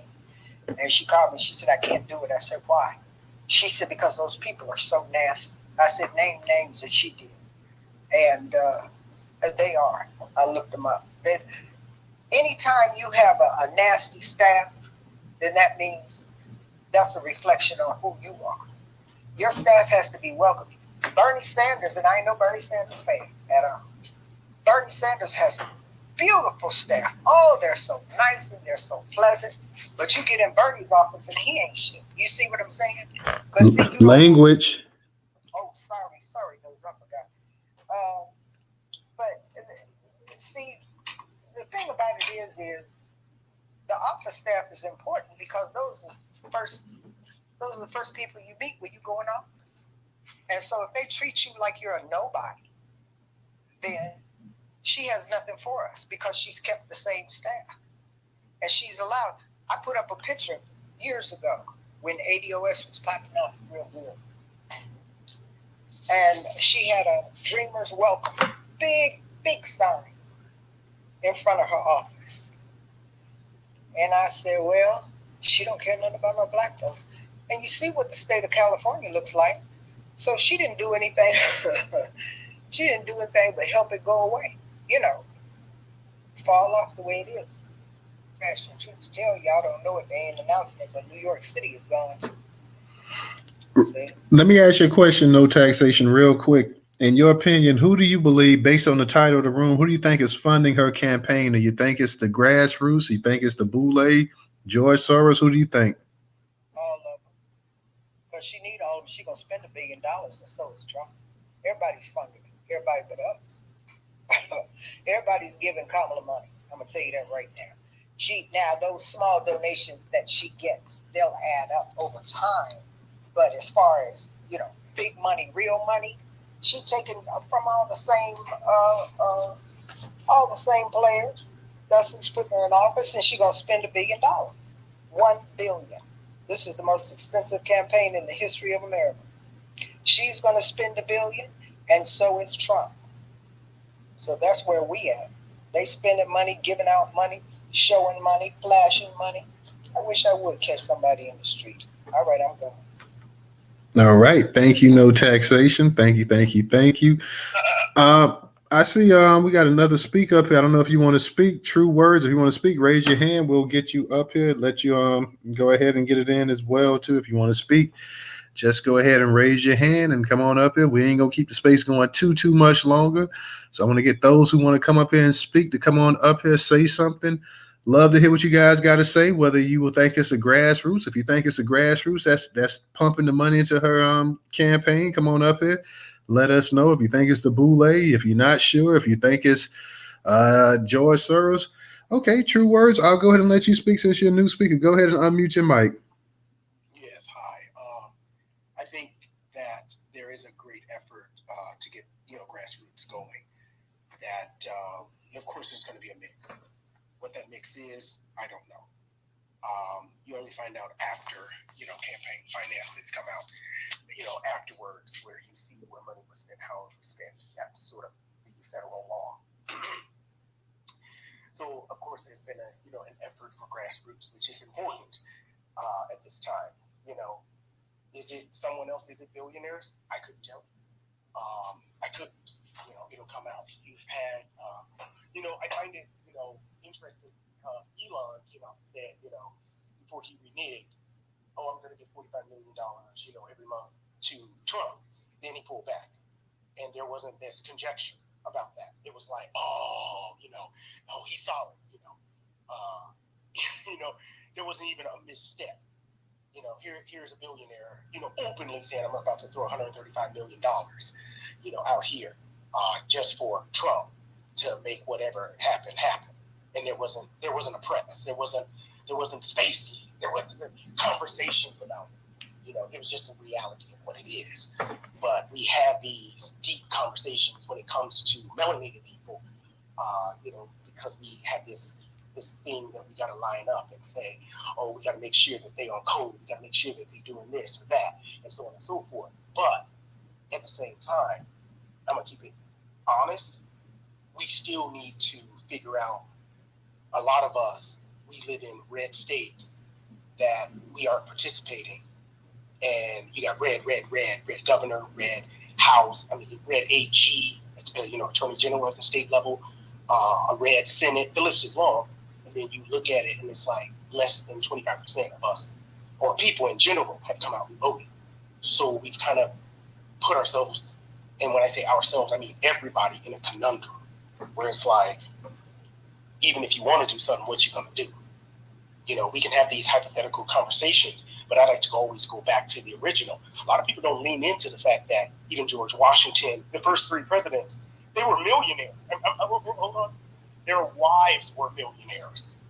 And a lot of people, this has always kind of been our little function here in America, from Thomas Jefferson and so on. I'm not saying it's right. I'm not. But this ain't new. We, the collective we're kind of like treating this like it's new. We got to figure out how we're going to weasel out of this and get something out of it. And stop coming at it like it's a brand new car. No, it's the same fucking car. It's the same thing.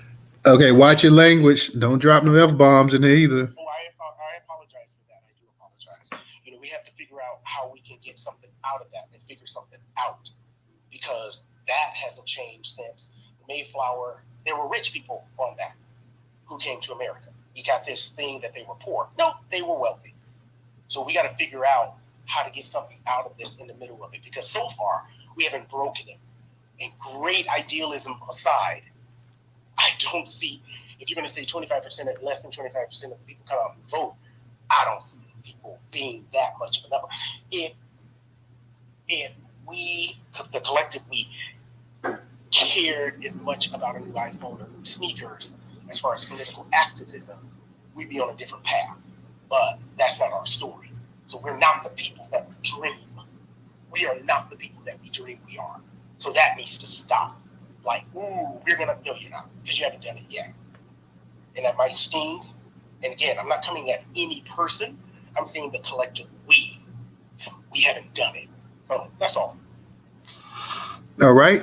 Thank you, True Words. I'll say this right here. As a collective, if you look at any other group in this country, excluding white people, and I'm including the Latinos, I'm including the Asians and any other group as well, too, they have not been more politically involved in politics in the past 50, 60 years than black people in this country. So I know a lot of times people say, well, if black people just stop buying rims and this and that or whatever, and they just focus, they'd be further along in this and that or whatever. Black people were so politically inclined and politically entwined in this country in the 60s and the 70s that for all of the political things that they tried to accomplish and do, their politicians, their leaders start getting assassinated. Now, you can't look at the Asian community. You can't look at the Latino community. You can't look at the LGBT community. You can't look at the Arab community. You can't look at the Jewish community. You can't look at any other community in this country where you started having COINTELPRO, where you started having all kind of things to to destroy the leaders and the group and the movement and everything else, like you have with black people. So black people have always been, you know, I know people say that a lot of times. Well, we need to get out and we need to mobilize and we need to do this and we need to do that. And I'm not going to say there's not some truth in that, but there are groups that haven't done a fraction of what we've done politically, and they're above us. The Asians have not politically mobilized like black people have in this country. And truth be told, the Latinos them just started getting there, doing it to that point. So, you know, for everybody to sit here and say, you know, well, you know, put down the iPhone and do this and do that and whatever, you know, hey, the proof is in the pudding. Like I say, politically, we've been sabotaged more than any other group. It's not an opinion either. It's a fact. We have done more, and we've had more people going against us and trying to destroy us and sabotage us and everything else that these other groups don't know anything about. So the real thing is this right here. And we see this and we talk about it, and it's crazy because a lot of Democrats especially talk about the gerrymandering and districts and states and everything else like that. Well, apparently they're doing this gerrymandering so they can go ahead and control these districts and everything else because of black people in these areas as well too. So, you know, I kind of, you know, have to push back on that because I know people say, well, this and that or whatever. Truth of the matter is that, hey, politically, like I say, we were at such a level that it scared the bejesus out this country. They got to the point that, hey, they got King killed. They got Mega Evers killed. They did all kind of crap with the NOI to interfere with them and get Malcolm X and everything else. They did every single thing. The Black Panthers, all of the stuff that they did to them.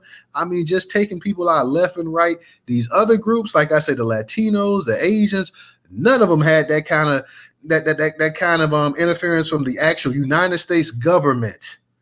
Okay, the United States government, the CIA, the FBI, all of these people sitting up here interfering and destroying black people left and right. So, you know, I believe that these people would have left us alone, the government and the alphabet organizations and stuff like that, we would be much, much, much further ahead. And I believe that we would be even more politically involved than what we are right now. I think a lot of black people, as they see things, they say, hey, you know, we vote, and we're still disenfranchised. So I think that, you know, it kind of wears on black people a little bit as well, too. But go ahead, True Words. I want to hear what you got to say. No, you're right.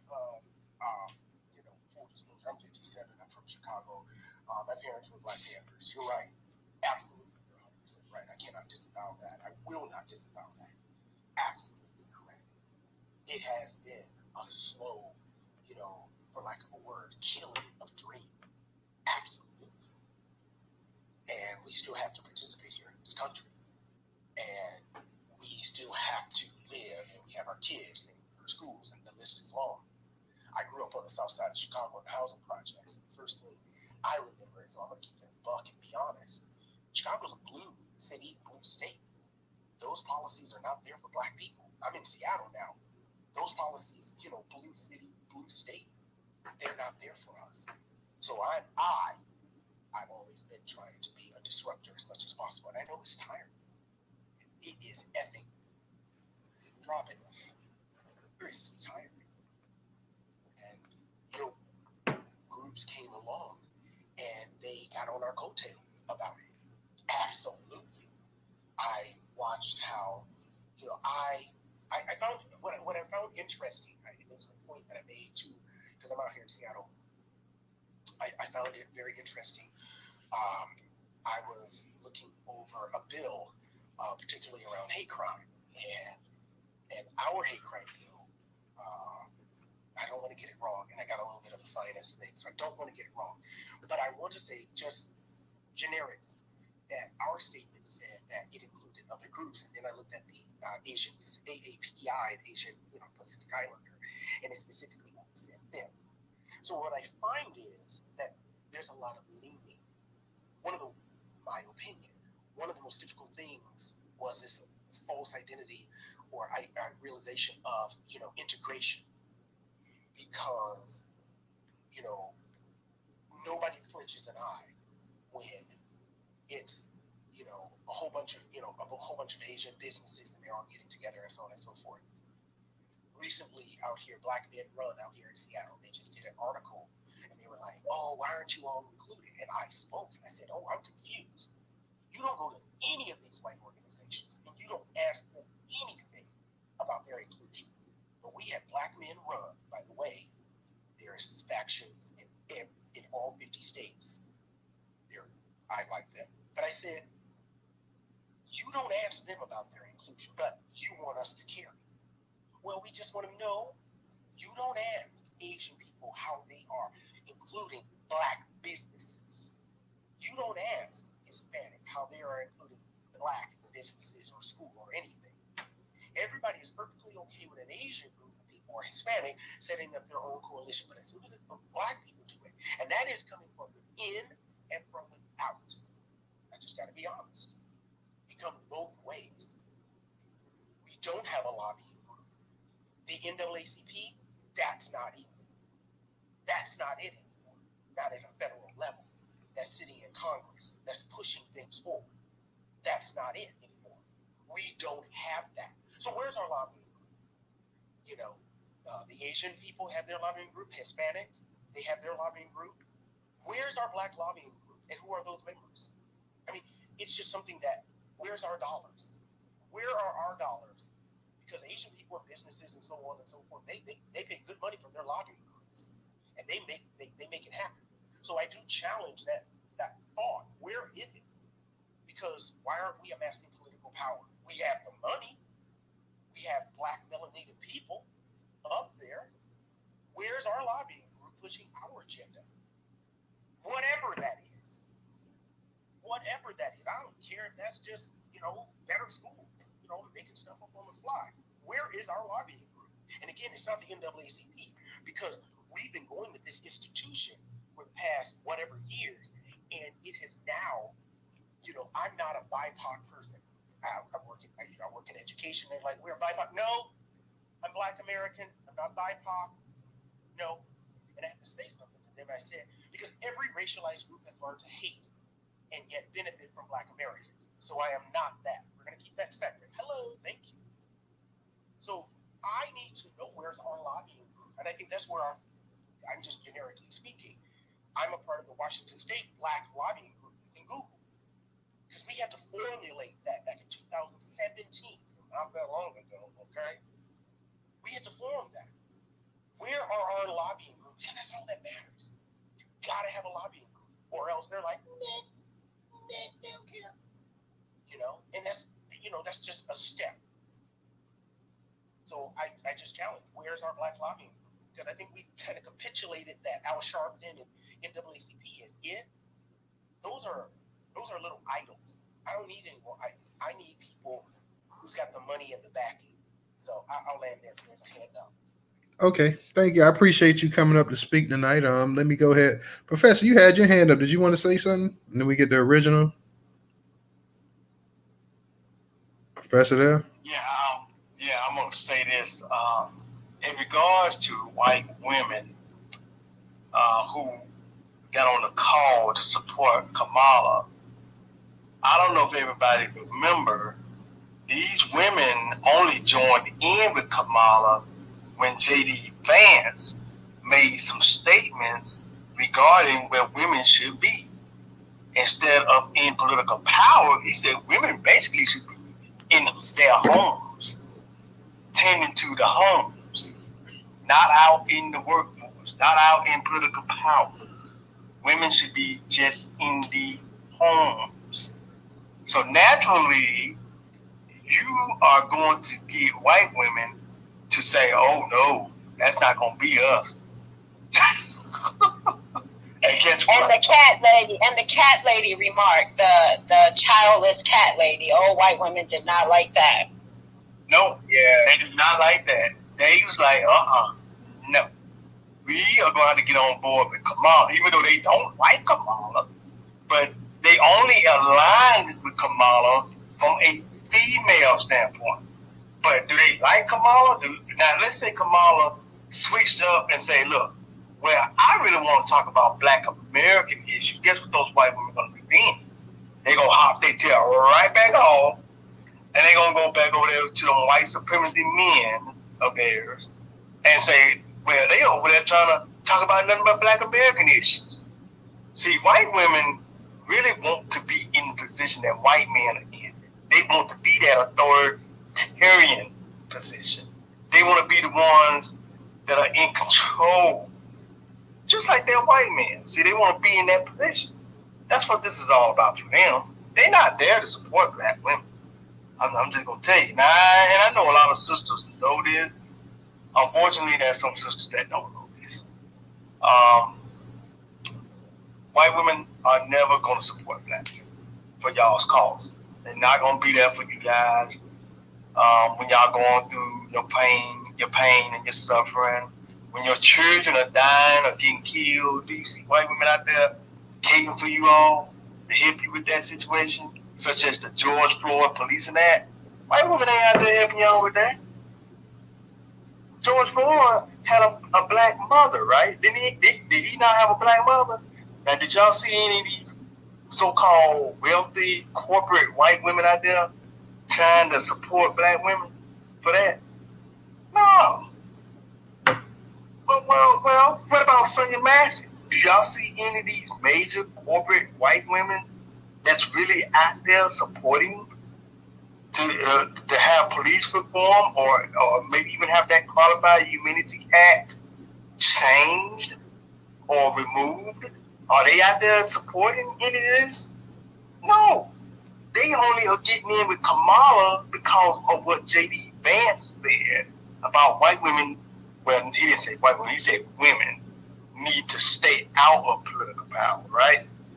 So I want you to understand why they latched on to Kamala. Not because they really like her, because white women hate her guts. And well, hell, white women hate any of y'all colored women guts. I mean, you know, but particularly black women. They really hate y'all guts. So I'm gonna land right there. All right, thank you, Professor. Let me go ahead and get to Perfect, and then I'm gonna get to you, Original. Perfect, go ahead and unmute your mic. Thank you to the host, to the co-host, to the room. I'm gonna start off saying Kamala's already funded. Perfect. You're in the Matrix. Hey, Perfect. You're in the Matrix. Yeah, you're in the Matrix. You're breaking up pretty bad there. See if she'll come right back up. We'll get her to come back up. I'll give her a chance to, and then we'll go ahead and get to Original. But she was in the Matrix there. I know they had an update the other day, guys. So if you hadn't got a chance, update your phone. Original, while we're waiting on her, you go ahead, and then we'll get back to her. Okay, what I want to comment on Newstoter is this. This is not about us having a lobbying group up in D.C. to help us. Now, as I said the other night, Newstoter, I live here in Georgia, and we got 5 low-down, degenerate congressional representatives, plus Raggedy Raphael, who is a senator, and they're not advocating for us. See, and for the most part, the majority of these black congressional people from Georgia, they're in a majority black district. But what they're doing is taking the black vote, and they're using it to represent all demographics except for black Americans. And so people like me, when we roll up on these folks, you know, they're little cronies and they make their pitch to these other people. So technically, don't put this on black people.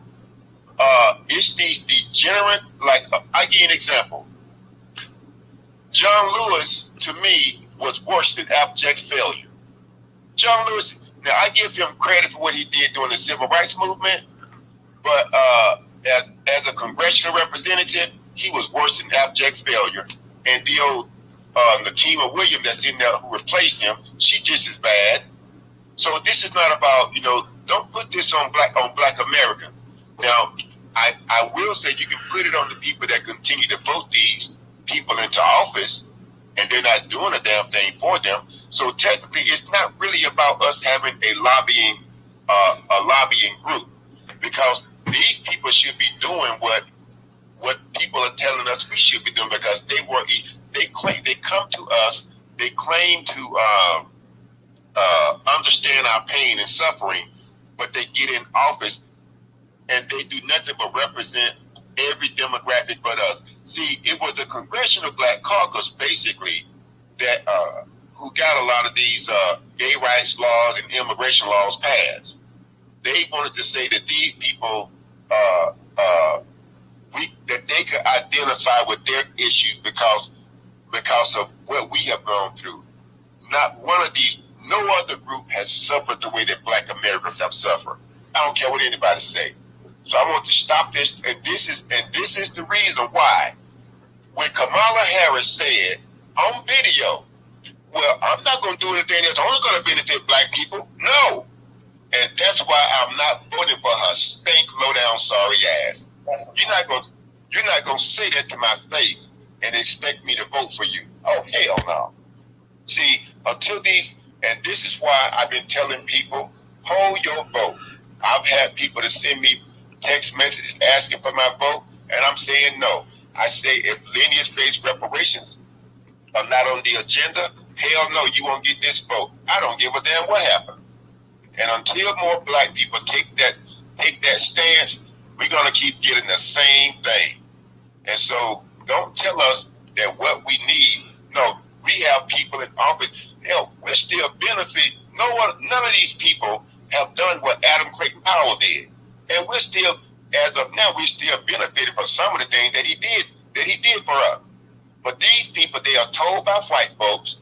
Let's be real. They are told by white folks that, well, you don't want to get into all. Obviously, I began to see this back in the 70s.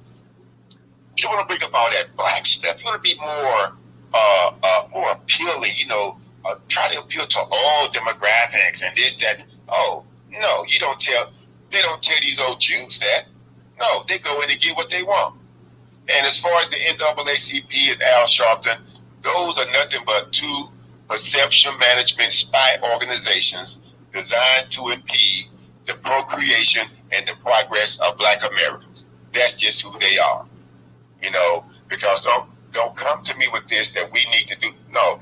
If more people understood and they got on the butts of these folks that are in public office, because remember, you had 8 Republicans held up Congress for 14 days.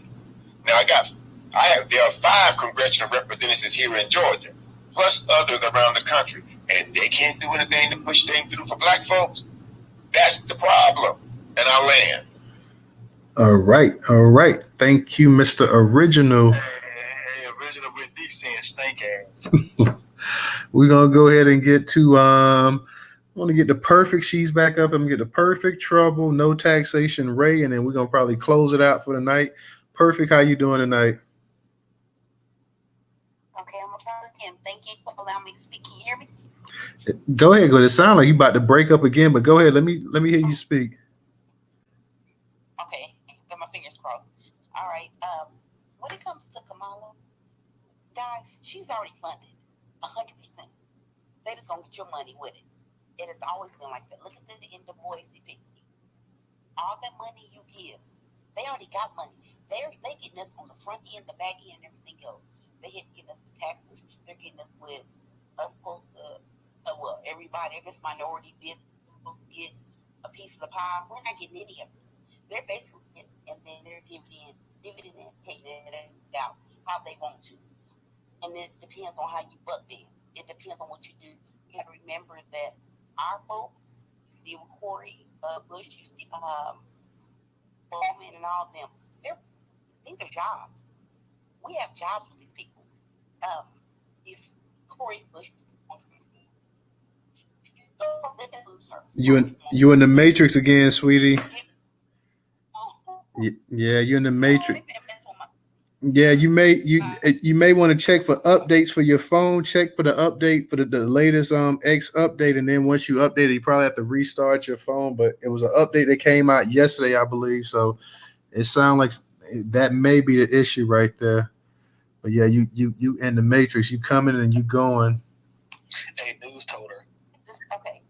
Still so? You could try it. Okay, I'm gonna try one more good. Okay. Let me know if so. I'm just gonna drop down. But anyway, you can look at Cori Bush and the rest of them, and if you notice, they're going to still use her. They're going to still try to use her for what they can get for her, but they don't want her in that position. That position they got for the next employee. They're knocking our folks out 100%, but they're not doing anything for us anyway, so it really doesn't matter. Kamala, you got to remember, she was a part of the Black Caucus. You guys got to remember that she just became, sorry, on my side, she just became a part of the Black Caucus in 2017. A lot of people. But I'm thinking myself, and I don't know how that goes, but she's kind of moved away from the Black Caucus unless they are pushing something that the Democrats won't. I'm like, damn, dude, does that mean that you just fully get away from the Black, not the Democrat caucus, I'm sorry, the Black caucus? She's just done with that. Like I said, I don't think that myself, they really need the money, but they want your money as well. They're gonna drain us like a fucking term. Oh, sorry, they're gonna drain us. Apologize. Hopefully, I wanted to make sure it's on that. They're gonna drain us like a term. They got the money. APAC, all these folks, they got the money. They eat very well. It's just that they want yours too. So, thank you. All right, thank you. Perfect. Let me get to Miss Trouble. Trouble, go ahead and unmute your mic. Hey, real quick, because it's storming here and the lights is already flicking, and I already know that you got to shut the space down. So what I wanted to say real quick is there's been a whole campaign, and it feels like a whole campaign surrounding, is Kamala Black or not? And that really is starting to feel manufactured, because on one hand, who gives a damn, but on another, it's important to flesh out who is actually Black in this country and who is not. And you joining an HBCU and pledging a sorority or AKA does not automatically make you Black. And it's amazing to me that those are the two talking points that when people want to point out that she's Black, that's what they go to. I think it's been a lot of attention spent towards her coloring and what she is and what she's not. And that's starting to feel like a big distraction, because the more we talk about is she Black and is she not, she's not, and that's pretty much just a wrap on that. But if she wants to cosplay, is that there's pretty much nothing we can do about that. I think our biggest focus is to, when they keep doing these dumb spaces about is she Black, like Luke keeps doing this who's Black in America spaces, we need to push them on what are the Black policies, what are the policies, because we've gotten far away from what these policies are. We're not talking about policies, we're talking about whether or not Kamala is Black and whether she screwed her way to the top or not. And really, at the end of the day, I don't give a damn. What I give a damn about is your policies. So I think moving forward, I feel like let's focus on policy. When they hit us with these conversations, these pseudo conversations, let's hit them with the where's the policy? Never mind what you're saying. This is what we want to focus on, because this is absolutely what's important to us. Policies. Y'all focus on whether she Black, blue, black, purple, green, yellow, Asian, Haitian, or whatever it is you want her to be. And I'll land my plane on that. Good, much love to you, Newstoter, and the Black family in the house tonight. Newstoter.com, y'all. Newstoter.com. $Newstoter. Yes, ma'am. Thank you, Miss Trouble, as always. And you're right. We had a space where we were talking about her position on reparations as well, too. So we definitely need more policy spaces. And we will definitely we did the color thing too, but we also focus on the actual her position on reparations as well too. So we will continue to go ahead and talk about that as well too. But shout out to my girl Trouble. Let me go ahead and get No Taxation, and then Ray, go ahead. No Tax, you got it. Lord, I'm so tired. But this is an important conversation, so I felt like I needed to take time out and contribute in the best way that I can. Here's my contribution, y'all, and I hope everybody is okay. This administration, this current administration, knows full well where we are economically in this country. I'm talking about Black Americans, FBA, Freedmen, Negro, ADOS, and the rest of the names and things that all of us, that the boxes we can check. Because there, the Democratic administration, Biden-Harris administration, did the study in 2020. I put it in the purple pill. The Joint Economic Committee. The Joint Economic Committee. That committee is formed to tell people who's hurting in the country and why. So let's not pretend, anybody on the Democratic side, that this administration doesn't know where we are economically. And if you really want to beat these folks, beat them with their own paperwork. Pick that apart and take it up there and say, what happened with this? See, that's how you get it. Y'all just pray for me, because I'm out there with the kids and rain and cleaning with my husband. I'm 60 some odd years old. My husband is 70 some odd years old. I'll tell his age before I tell mine. And I'm going to tell you, I got to start backing up for this stuff. I can't. And that's it for me. Thank you. All right. Thank you. No taxation. I'm going to go ahead and Ray. Ray will be our last speaker for the night, and we're going to shut it down. Go ahead, Ray. You got it. What's going on? I didn't really have a question per se. When the brother original was speaking, I could have swore I heard someone said that Kamala didn't say that she wasn't going to do anything to just going to help black people. I could have swore I heard somebody jumping off their mic and say that she didn't say that. But that's all I really wanted to say, brother. That's it. Have a good night. All right. Thank you, Ray. Well, on that note, everybody, we'll go ahead and we're going to close this thing down for the night. Thank you to everybody. You guys came in here. This was a good discussion tonight. So thank you to all the speakers, the listeners, to my people on YouTube as well, too, guys. We definitely appreciate having you guys in here tonight. So thank you as always for coming and joining in the space tonight. DJ, I see you was having some issues. It looked like DJ got knocked back down to listener. I think he was having some connection issues all night. So janky all night, but now I've been in and out. I had to go outside for a minute, phone call coming in. But yeah, Kamala, you know what I'm saying?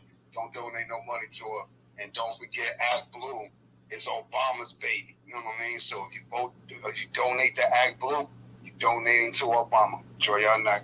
And I might start a space, but I'll let y'all know. All right. So DJ do start a space, guys. Check him out. But we're going to go ahead and close this thing down for the night. So shout out, peace. Thank you to everybody who contributed on Cash App as well, too. And go ahead, for those that can, join that membership. I retweeted it out. Join that membership for as little as $1.75 and support the Newstoter.com platform as we continue to grow. Everybody have a good night, peace, and we will see you guys later.